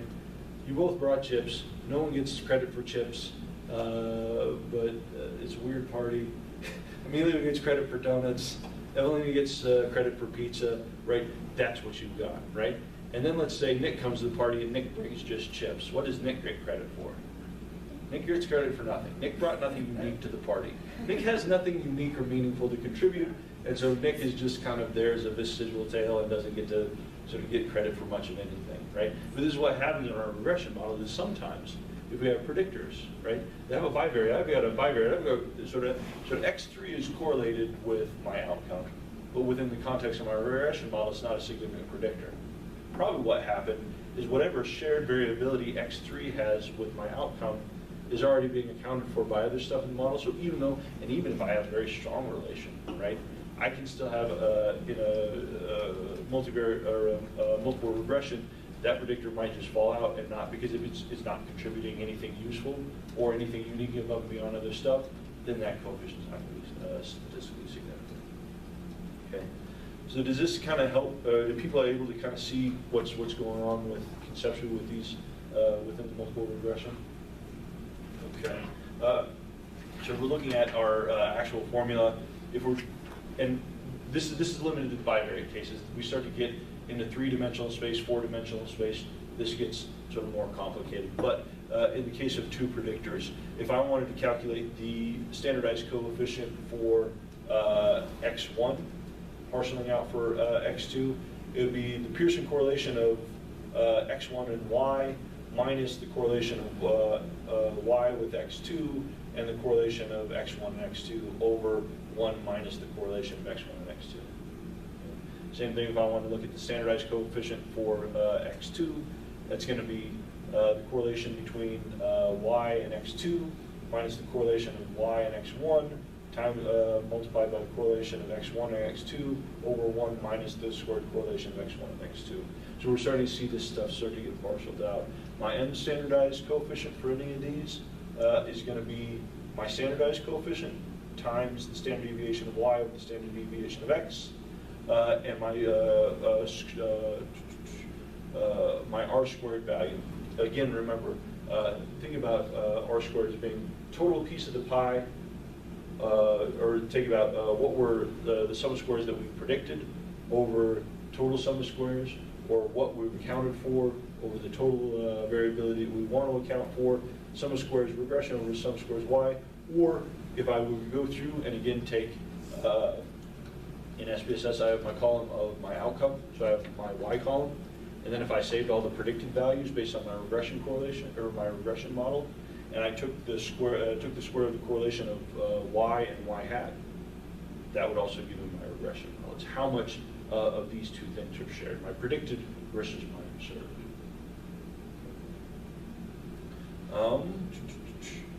So within the context of our multiple regressions, our unstandardized coefficients now interpreted as my expected change in y given a unit change in x, holding all of the predictors constant at 0. Okay, this is no longer just the relation between x and y. And this, as I start adding other predictors into my model, this can start to change quite a bit, right? Would I expect my unstandardized coefficient, would I expect this to get larger or smaller as I start to add other predictors in the model? Smaller, yeah, why? Just because the other things Yeah. that Other things are going in, unless these other predictors are orthogonal, 0 correlated, I'm expecting probably this to start going down. Now this doesn't always happen. We have suppression effects and other weird stuff that happens in multivariate space. And so we can have flipping of signs and things getting bigger than they should.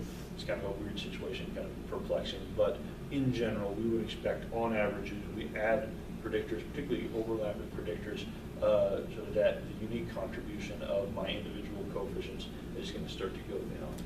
Okay. So again, my unstandardized coefficient interpreted as the expected change in my outcome, given the unit change in my predictor, holding everything else constant at 0. My standardized coefficient interpreted as the expected change in standard deviation units of y, given a standard deviation unit change in x, holding all other predictors constant at 0. Okay. So you see here that we start to be talking a lot about holding all of the predictors constant at 0. Mathematically, if we start plugging other zeros in the equation, then we're just sort of left with sort of our target predictor. This starts to become important when we start getting into moderation models and things like that, and thinking about how can we go through, because 0 is an important concept, right? How do we start going through and making 0 a meaningful value within our regression model, so that I'm not saying, this is my expected change in sort of x versus y, holding everything else at 0 when 0 is a meaningless value from other predictors. Okay. So there's a lot of interpretive stuff that goes in here. Questions with any of this? Okay. So multiple regression, so that output here, again, same x that we had before. I've dropped in just a second predictor here. As before, our r squared up here, right? Our r squared before was 0.60, now it's 0.617, right? So it's grown in sort of by a little bit with the inclusion of this other predictor, but I don't know if that's sort of a meaningful increase. It's the absolute value is increased some, right? But what I would say here is the best linear combination of x1 and x2 is accounting for about 62% of the variability of my outcome. Okay. I've got my sum of squares in my ANOVA table here is, again, my total sums of squares.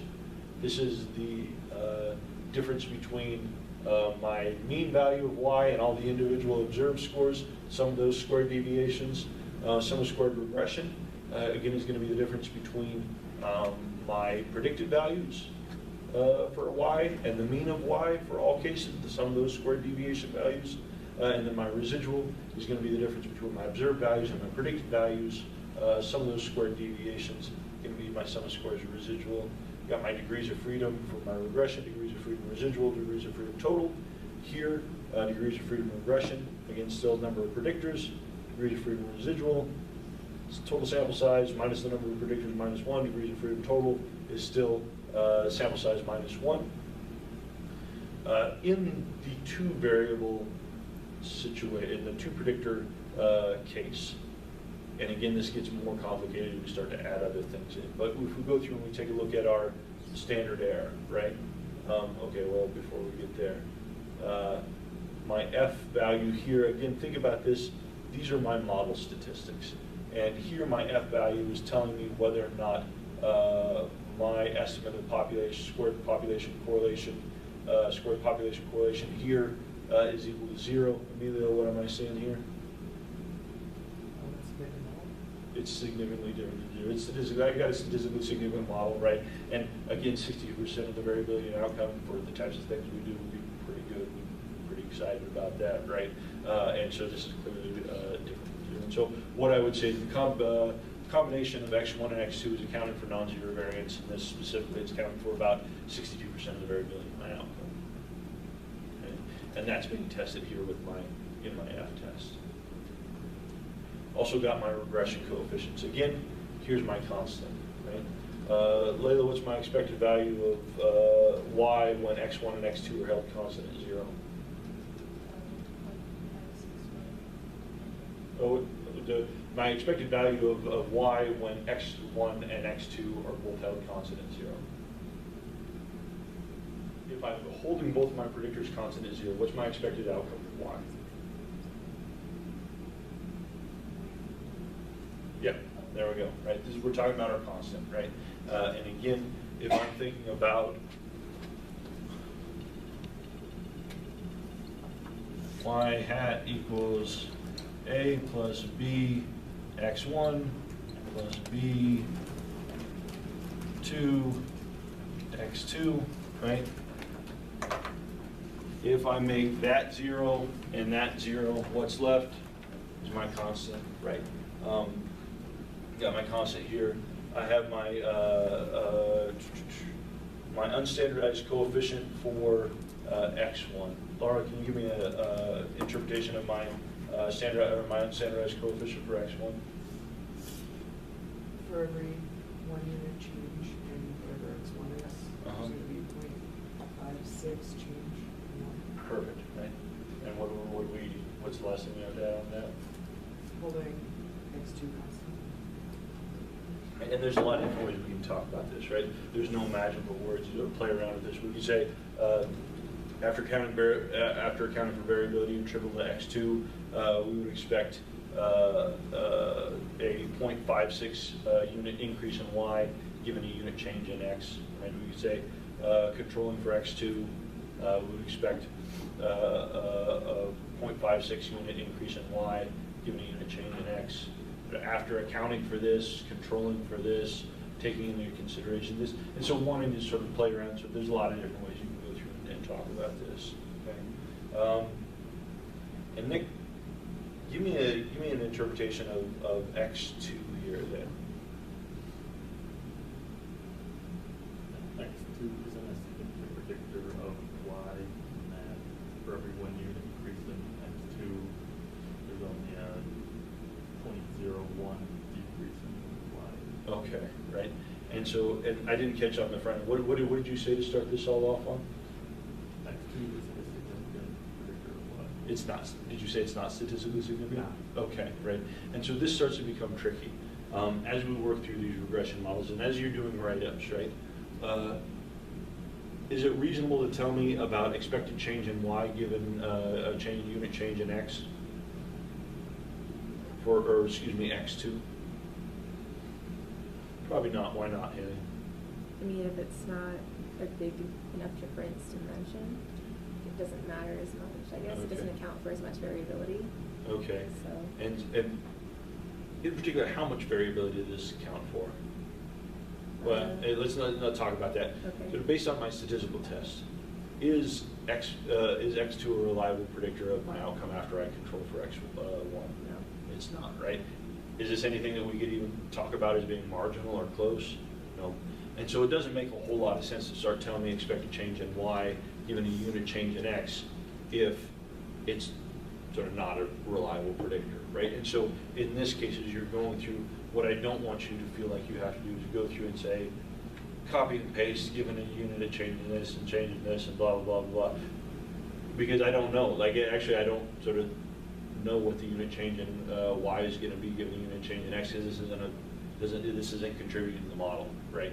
And so wanting to be careful and thoughtful as you're working through this. But if this was statistically significant, right, and just looking at this coefficient of negative 0.011, that seems pretty small. Can I eyeball that and tell whether or not it's statistically significant? Why not, Emilio? Because we don't need units. Yeah, because I don't know the units, right? This could be sort of hugely statistically significant, right? This could be not significant or significant at all. We just don't know based on the unstandardized coefficients, right? If it was reliable, Nick would be spot on, right? So we would expect that given a unit change in X, 2 associated with a 0.01 unit decrease in Y, right? Holding X1 constant at 0, or accounting for X1, or controlling for X1, however you want to go through and take a look at that. But want to take a look at sort of taking into account our statistical significance test here. And so looking at our significance test, we see that our constant is statistically significant. Evelyn, what does this mean? If our constant is statistically significant, Yeah. What does it mean? that is not 0. That it's not 0, right? And so maybe this is reliable, or maybe important, or maybe it's not, right? There are situations where maybe I'm saying sort of at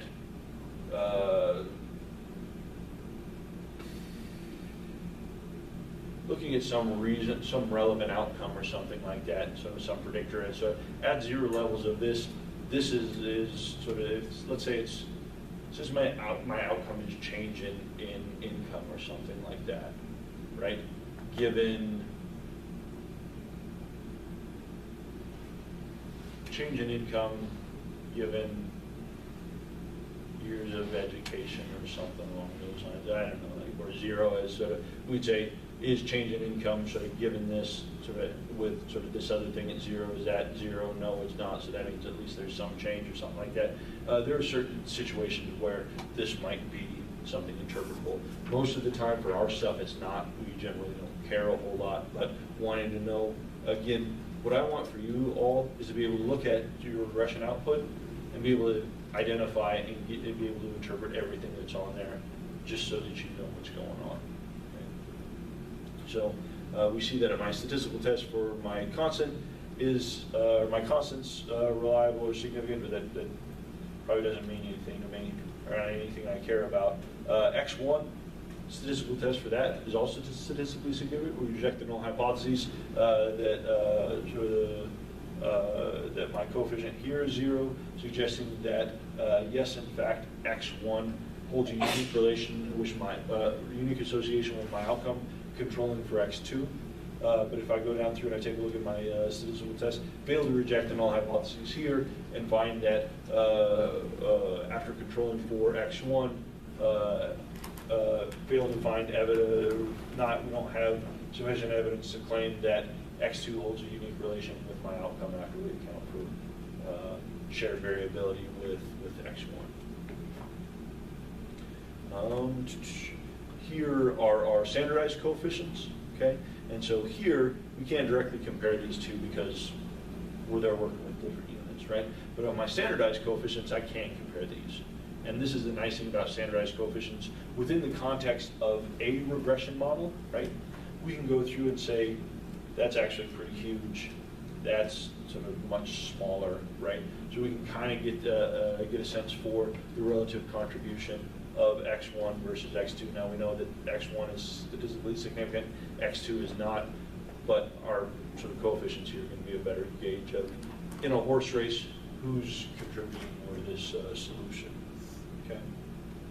So standard error of my coefficients here Again, in the two predictor case, going to be the standard deviation of y over the standard deviation of x1 times the square root of 1 minus the squared correlation of y1 given 2, sort of over sort of the degrees of freedom here, right? So we can go through in the two predictor cases, kind of see what's going into the calculation of our standard error, okay? Now, if we're thinking about standard errors, why are standard errors important? John, why are we concerned about standard errors? That really tells you how much like estimate may change from Perfect. That's beautiful. I love it. Right? It's telling us the stability of the sample. It's the standard deviation of the sampling distribution. Right? It's telling us across repeated assessments how much do we expect this coefficient to jump around. What's our more superficial reason for caring about standard errors?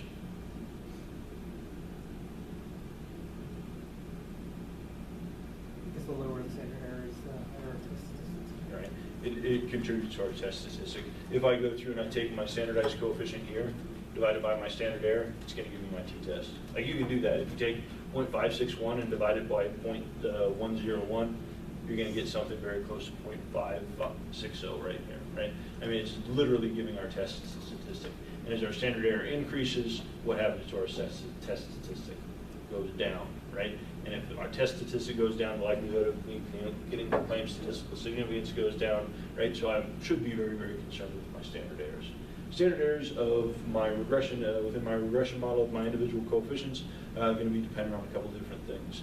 One, how well the set of predictors as a whole accounts for variability in y, okay?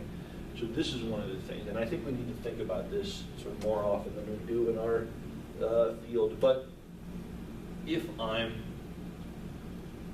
planning a regression analysis, right, and I'm worried about power, one of the things that I can do to increase the power to detect an effect of my individual predictors is make sure that my regression model is doing a good job of predicting whatever it is I'm trying to predict, okay? The larger our squared multiple correlation is, sort of the larger our R-squared value is, the lower our individual standard errors are going to be, right? So if I have a unstandardized coefficient of, and so we don't know the units, so this is, let's say 0.2, right?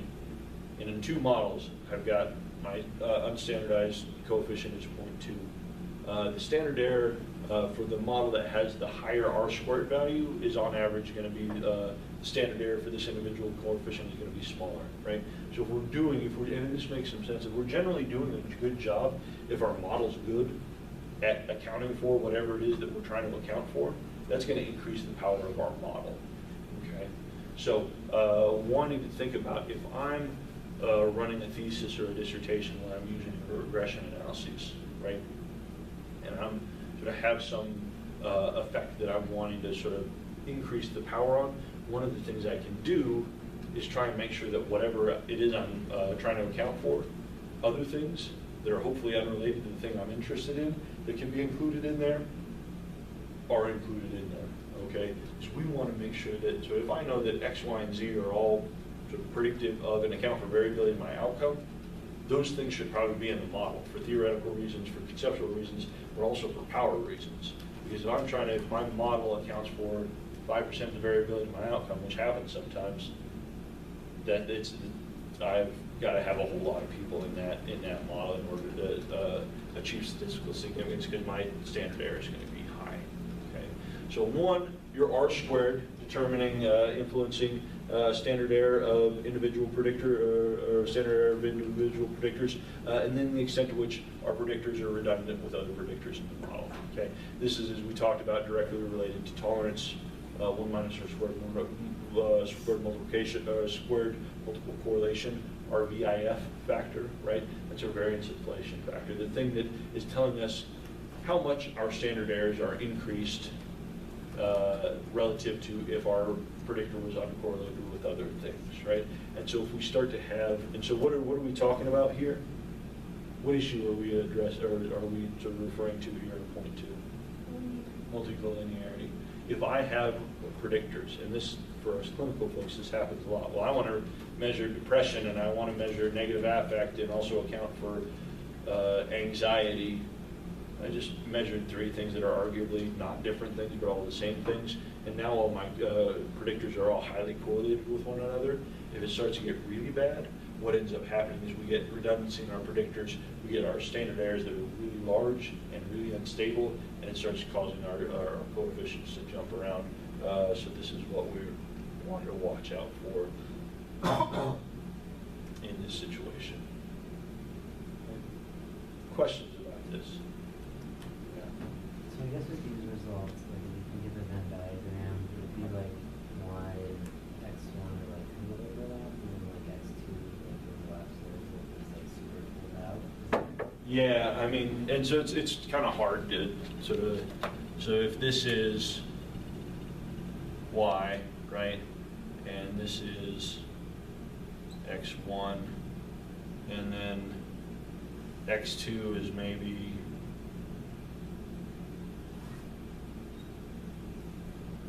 something like that, I don't know.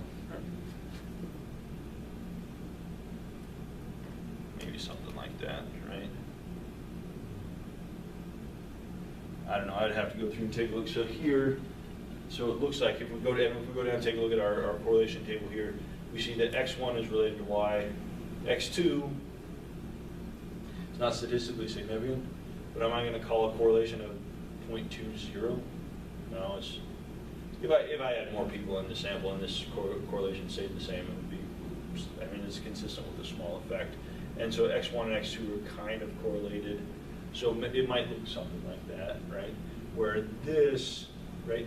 Because we saw that this, the absolute value of our R squared increased. It was 0.60 something before, now it's 0.617. So the addition of x2 into this model is accounting for an additional 1% of the variability in my outcome. But with only 24 people in my sample, that's not nearly enough to claim that this is statistically significant. So if the stuff that's unique to x2 is not there, it's just too small to be sort of picked up as statistically reliable, right? So we've got some correlation with x2 here, but it's just the unique contribution is sort of not, it's just not enough.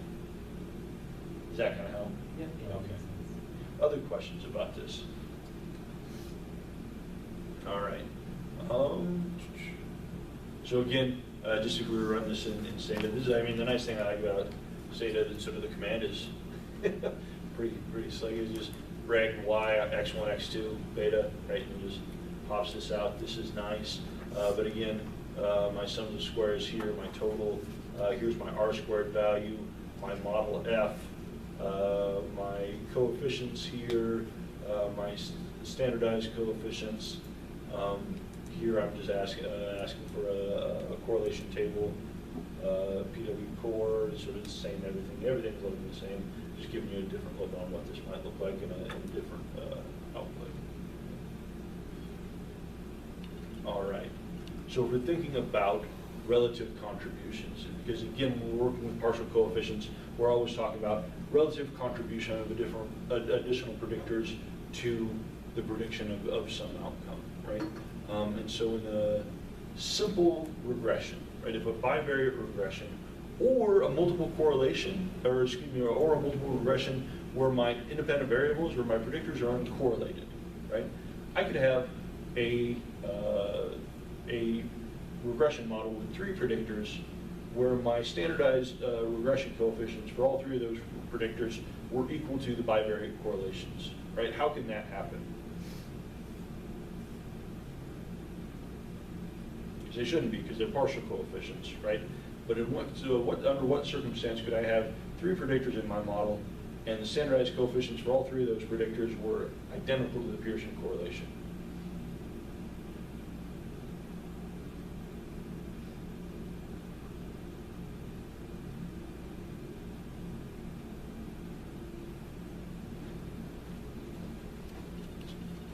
What if I have y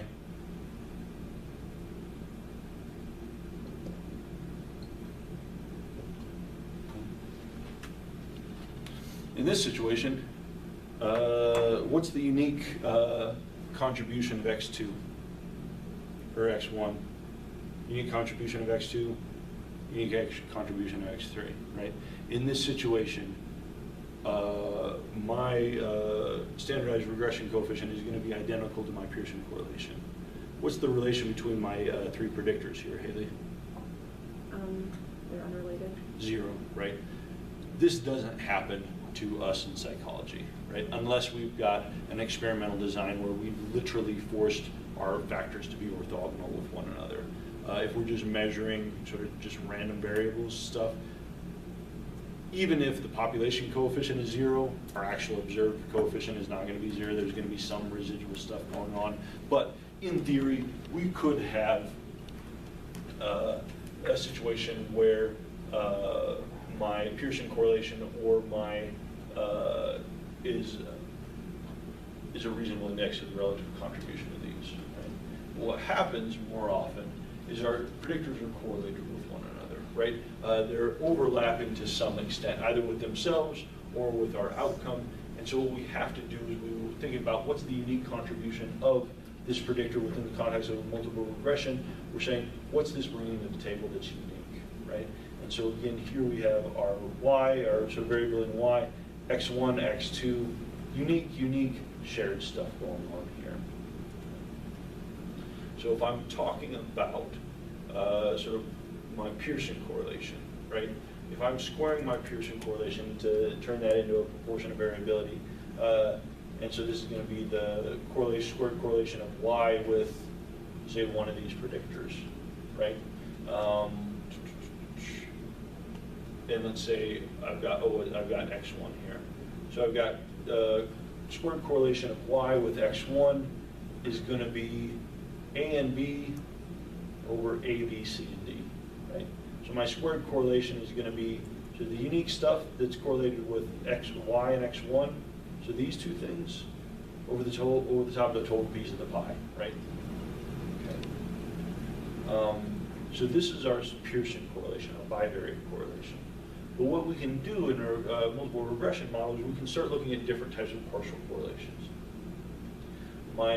So R is my Pearson correlation. SR, we're going to use this as short-term or shorthand for my semi-partial correlation. Semi-partial correlation corresponds to the unique variability attributable to a predictor controlling for other variables in the model. Okay, so in this case, proportion of variability of y that's unique to x1 is going to be sort of A relative to A, B, C, and D. Okay, so my semi-partial correlation is going to be of the total variability of my outcome, what's unique to this predictor. Okay, so people see the difference between Pearson, squared Pearson, and the squared semi-partial. We can also go through and calculate our partial correlation. Okay? Our squared partial correlation is going to be the proportion of residual variance unique to x1 controlling for other predictors. Where have we heard something like this before?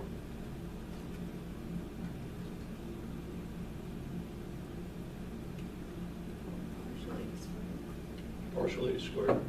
Right? When we're talking about our factorial designs, our generalized datas and things like that, and our repeated measures, we're talking about sort of what's the proportion of residual variability attributable to this controlling for other stuff. If we look at this Venn diagram, if I'm looking at the partial correlation of y and x1 controlling for x2, again, my unique piece is still just A, right? But the denominator of this is going to change, right? Because what I'm going to do is I'm going to pull out anything that's shared or with x2, so B and C get pulled out. And so what I've done is I'm looking at the proportion of A over A and D, right? So once I take x2 out of the equation, right? Take all the variability in y that's shared with x2, I'm going to take that out and just set that aside. My squared partial correlation is telling me of what's left over after I pull out x2. What's the proportion of residual variability, or what's the proportion of variability, residual variability, the stuff that's left over that's attributable to x after I pull out other variables or other predictors in the model. Okay. So again, this is going to be my Pearson correlation, my semi-partial correlation, my partial correlation, right? And the difference is that my Pearson correlation is just bivariate. What proportion of shared variability does X have with Y? How much of the variability, what proportion of variability in Y is shared with X?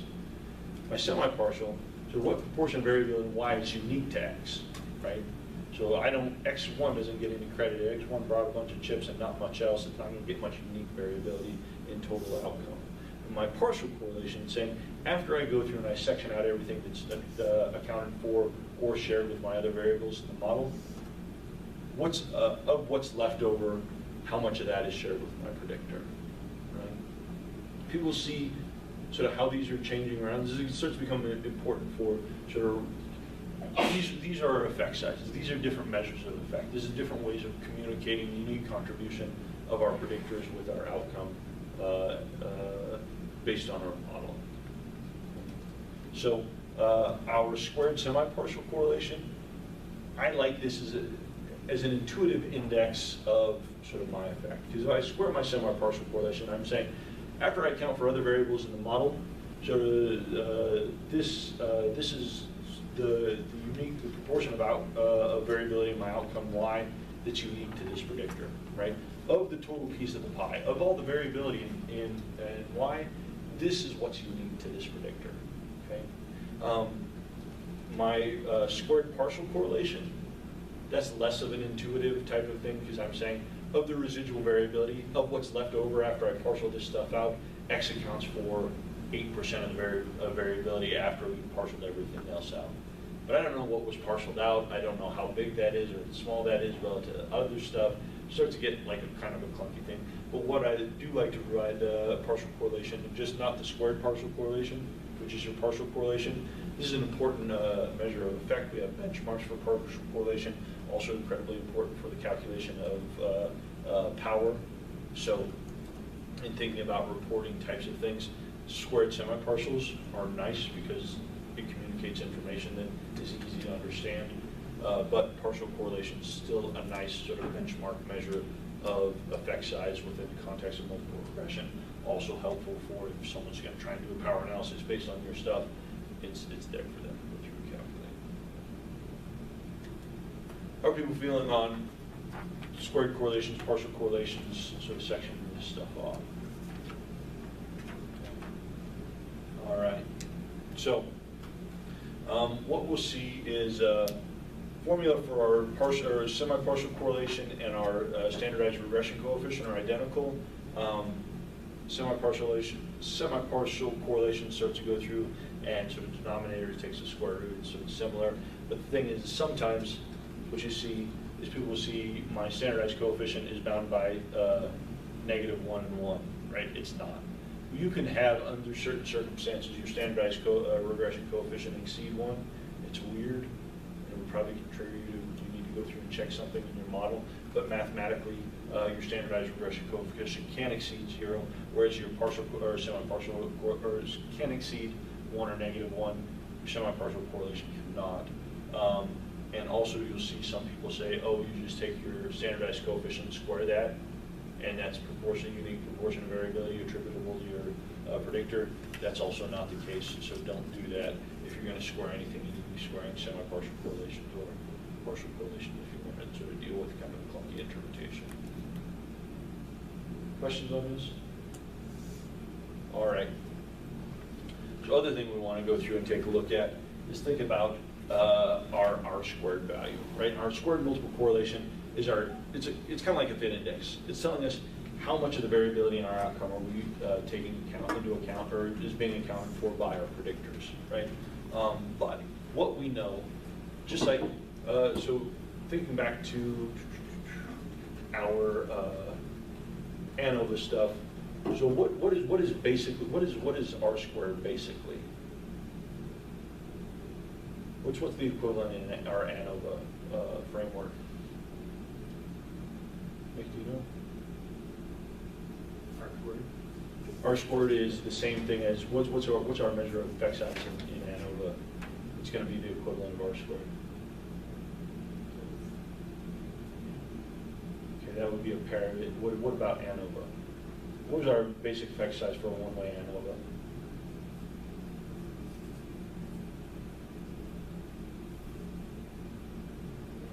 Yeah, well, eta squared, right? R squared, same thing as eta squared. Again, ANOVA is just a special case of regression. Eta squared, identical to your R squared value, okay? And so just like we knew that eta squared is positively biased, right? It's not a good population estimate because it's going to be positively biased. No matter, even if I have a bunch of predictors that are correlated in the population 0 with my outcome, if I throw them in there, is my R squared value going to be 0 in my model? What do you think, John? Why not? Just probably like some. Yeah, we're going to pick up static, right? There's going to be something in there, right? Unless to the sort of a billionth decimal place, there is literally a 0 correlation, something's going to get picked up, right? And so we know that our R squared value is always going to be a positive or a positively biased estimate of the actual population value because R squared can't take on negative values, right? I can't have a negative R squared. So R squared is bounded at the low end at 0. And just given the chance fluctuations, just in random static and stuff like that, that's going to get picked up, my R squared is going to be positively biased, right? And this is going to be particularly problematic at low level, at smaller samples, right? And so what I want to do is I want to go through and come up with some sort of adjustment to address this potential positive bias of my R squared value, okay?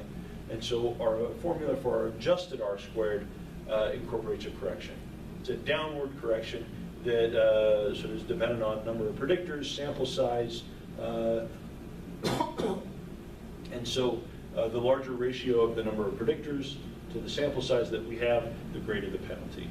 So if I've got a bunch of predictors and a really small sample, I'm going to get a stiff penalty on comparing my R squared and my adjusted R squared. If I've got just a handful of predictors and a really large N, my R squared and my adjusted R squared are probably going to be pretty similar, okay?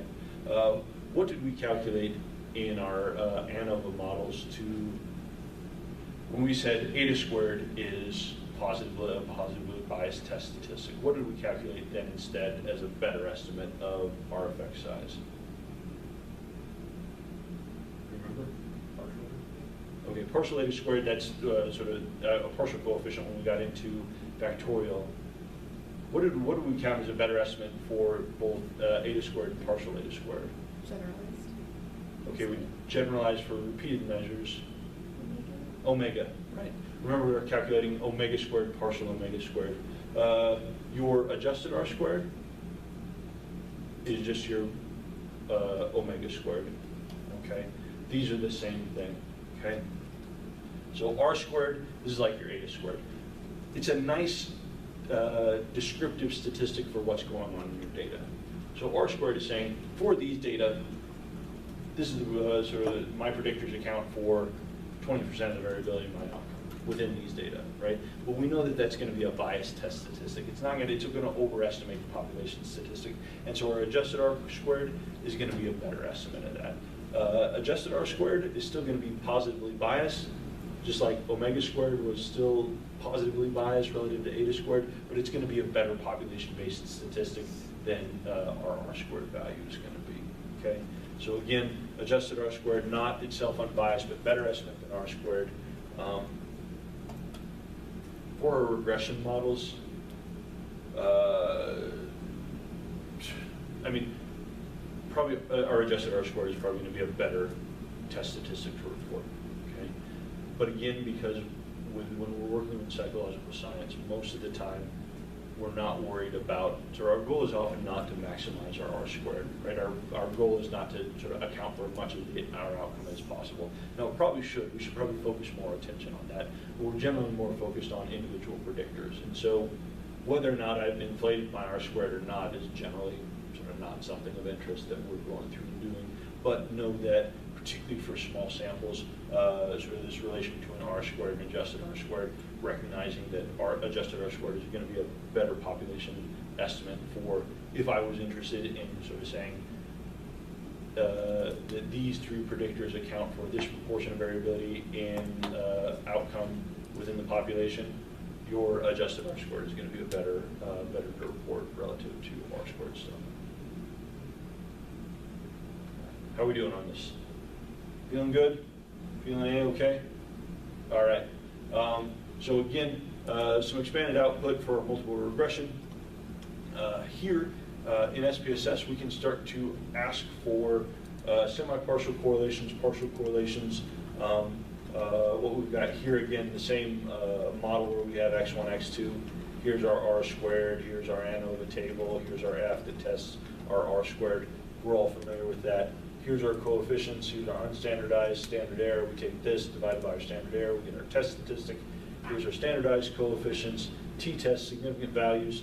But if we take a look right here, right, we see that what we've gone, so our adjusted r squared provided up here, okay? So we see in this case, we've got two predictors, we've only got 24 people in the sample.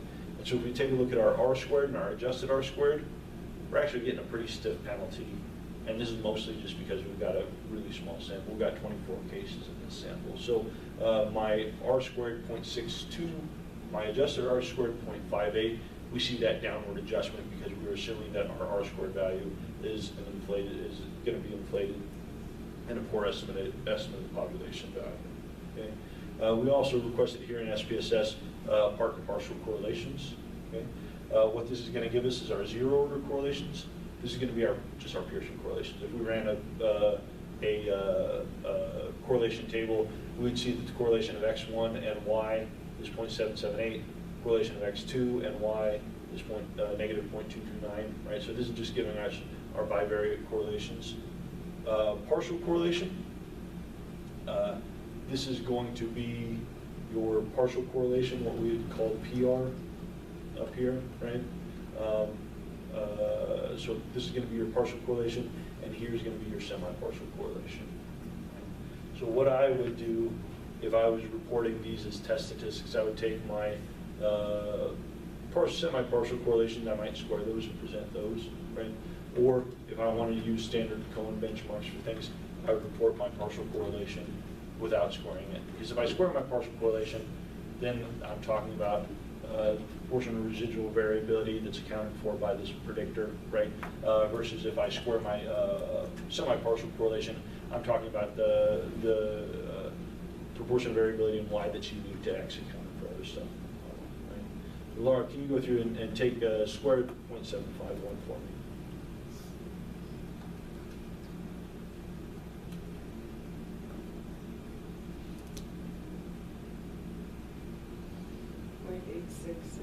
Okay. Is that right? So 0.51 and square that. 0.751 square that. 0.564. 0.564. That's it. So we square a decimal, shouldn't get bigger. 0.5 something. So we're saying like 55% of the variability in Y is uniquely attributable to X1 after accounting for X2 or other predictors in the model, things along those lines, right? My partial correlation, I would probably just report that as is, and we've got benchmarks, sort of Cohen benchmarks to say small, medium, large, right? If we were to square this, this would give us the proportion of residual variability attributable to X1 after accounting for X2. If we're looking at this, you'll see your semi-partial correlations always going to be smaller than your estimates for R partial correlation and your standardized coefficient here, except in what case? When will my semi-partial correlation, my unique relation of my outcome and my predictor, when will that not be smaller relative to my partial correlation or my bivariate correlation?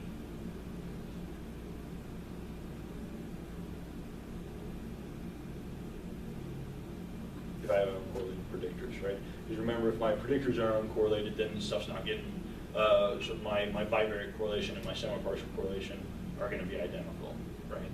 Now, if I'm going through and I'm looking at my standardized coefficient generally will be smaller than my bivariate correlation and generally be larger than my semi-partial correlation, but the relationship between my standardized coefficient and my partial correlation, it'll be a little bit variable. Honestly, What I found when I'm reporting regression models, your standardized coefficient and your partial correlation are often super similar to one another, to the point of being almost kind of redundant. And I sort of feel weird reporting both my standardized coefficient and my partial correlation.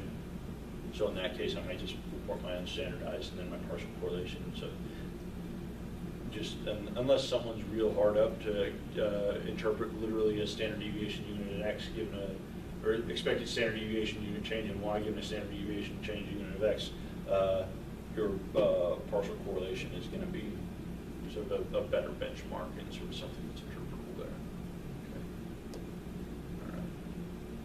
Okay. All right. Yeah, so if we go through, if I square my semi-partial here, I get 0.56. I square my semi-partial here, 0.01, right? This squared semi-partial correlation saying that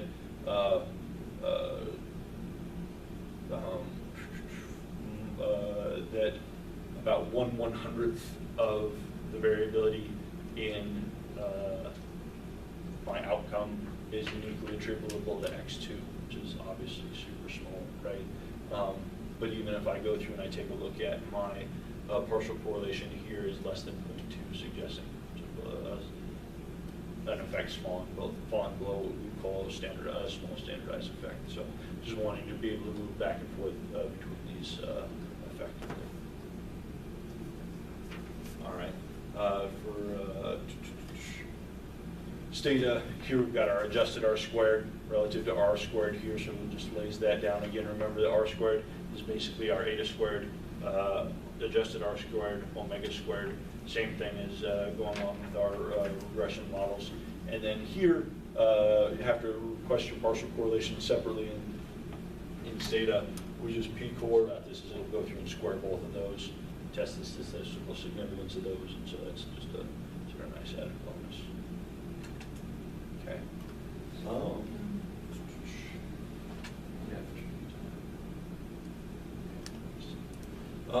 Alternative estimators, okay?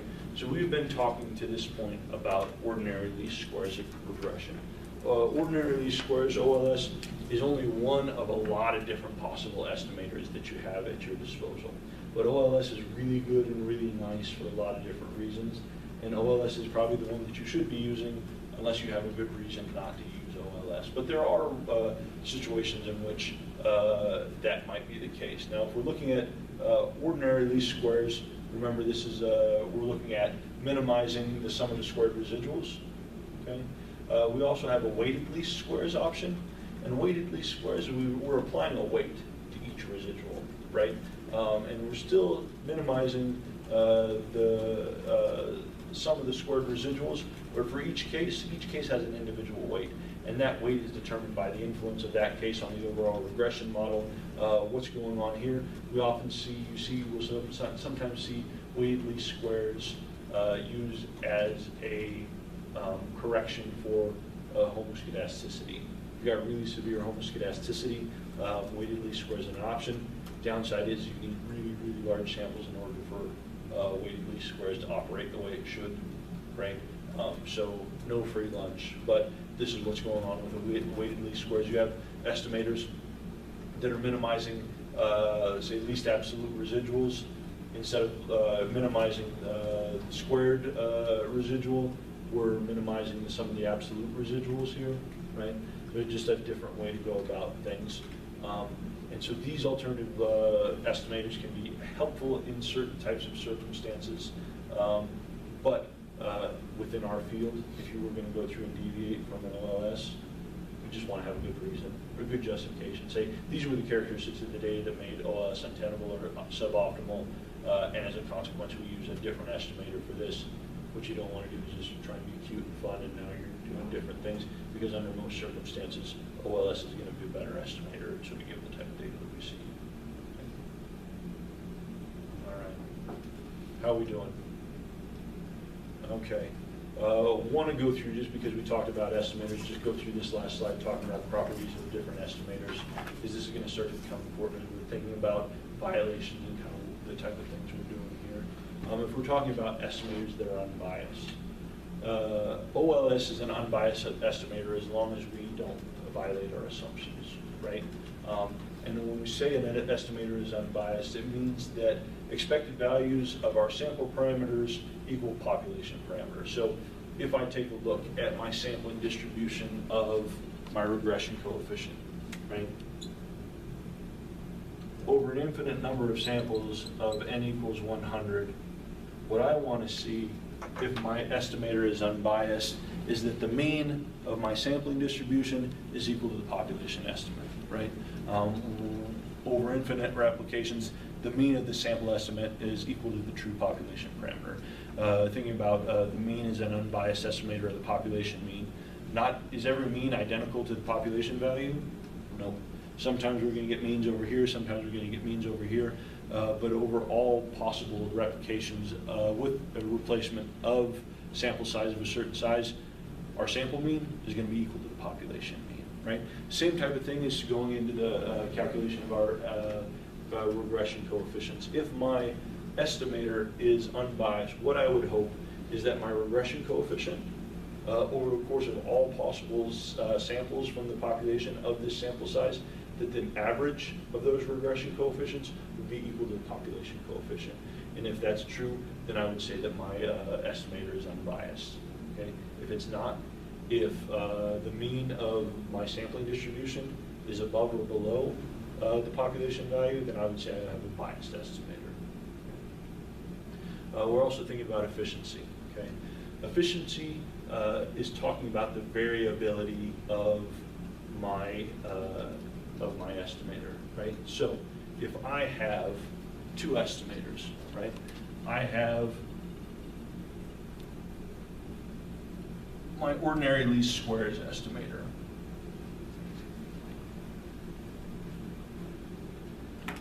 And then I have my weighted least squares estimator. Right, so this is OLS.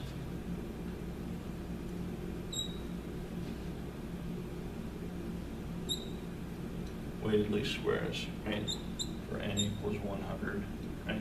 What I might find is that my population value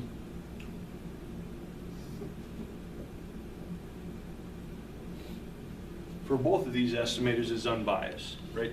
The mean of my sampling distribution is equal to the population parameter. But what I find here is that for OLS, my standard error, or the standard deviation of my sampling distribution, is smaller relative to weighted least squares. In this situation, I would say that OLS is efficient because it has this, the sampling distribution has this lowest level of variability relative to other options that we have, right? We would say that weighted least squares in this situation is unbiased because the mean of the sampling distribution is equal to the mean of the population parameter. But from sample to sample with weighted least squares, I'm going to jump around a whole lot, right?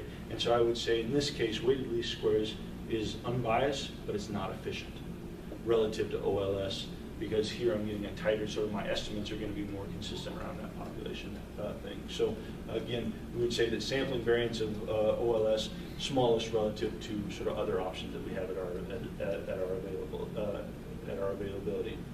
And then last thing we're going to talk about, we'll touch on here is consistency.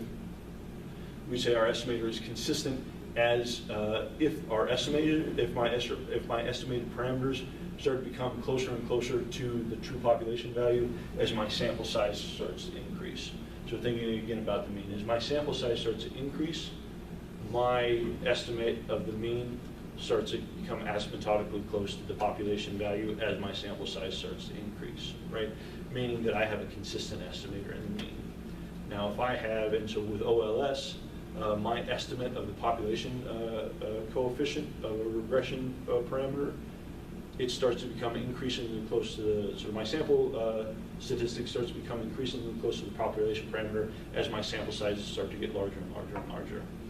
But if I had an estimator where sample size doesn't matter, right? Like as I get larger and larger and larger samples, my estimator doesn't sort of get closer and closer and closer. It still stays variable as it does in smaller samples. I would say I have an estimator that's not consistent, right?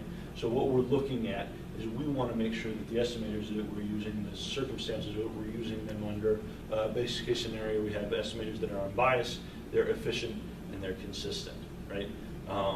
And so different aspects of the data, different sort of types of things we're doing can start to change different things. So again, if we think about ordinary least squares is an unbiased and consistent if I have collinearity, but it's not efficient, right? What ends up happening is that under conditions of collinearity, the variability of my sampling distribution starts to get really big under circumstances of collinearity where another estimator is going to be more efficient, it's going to get things in, right?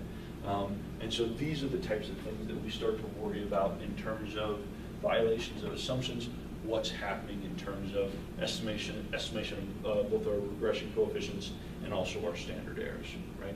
If my standard estimation, my standard error is not efficient, it means I got sort of huge jumping around variability stuff that starts to become problematic for the types of things we talked about previously. Okay. All right. I like where we got today.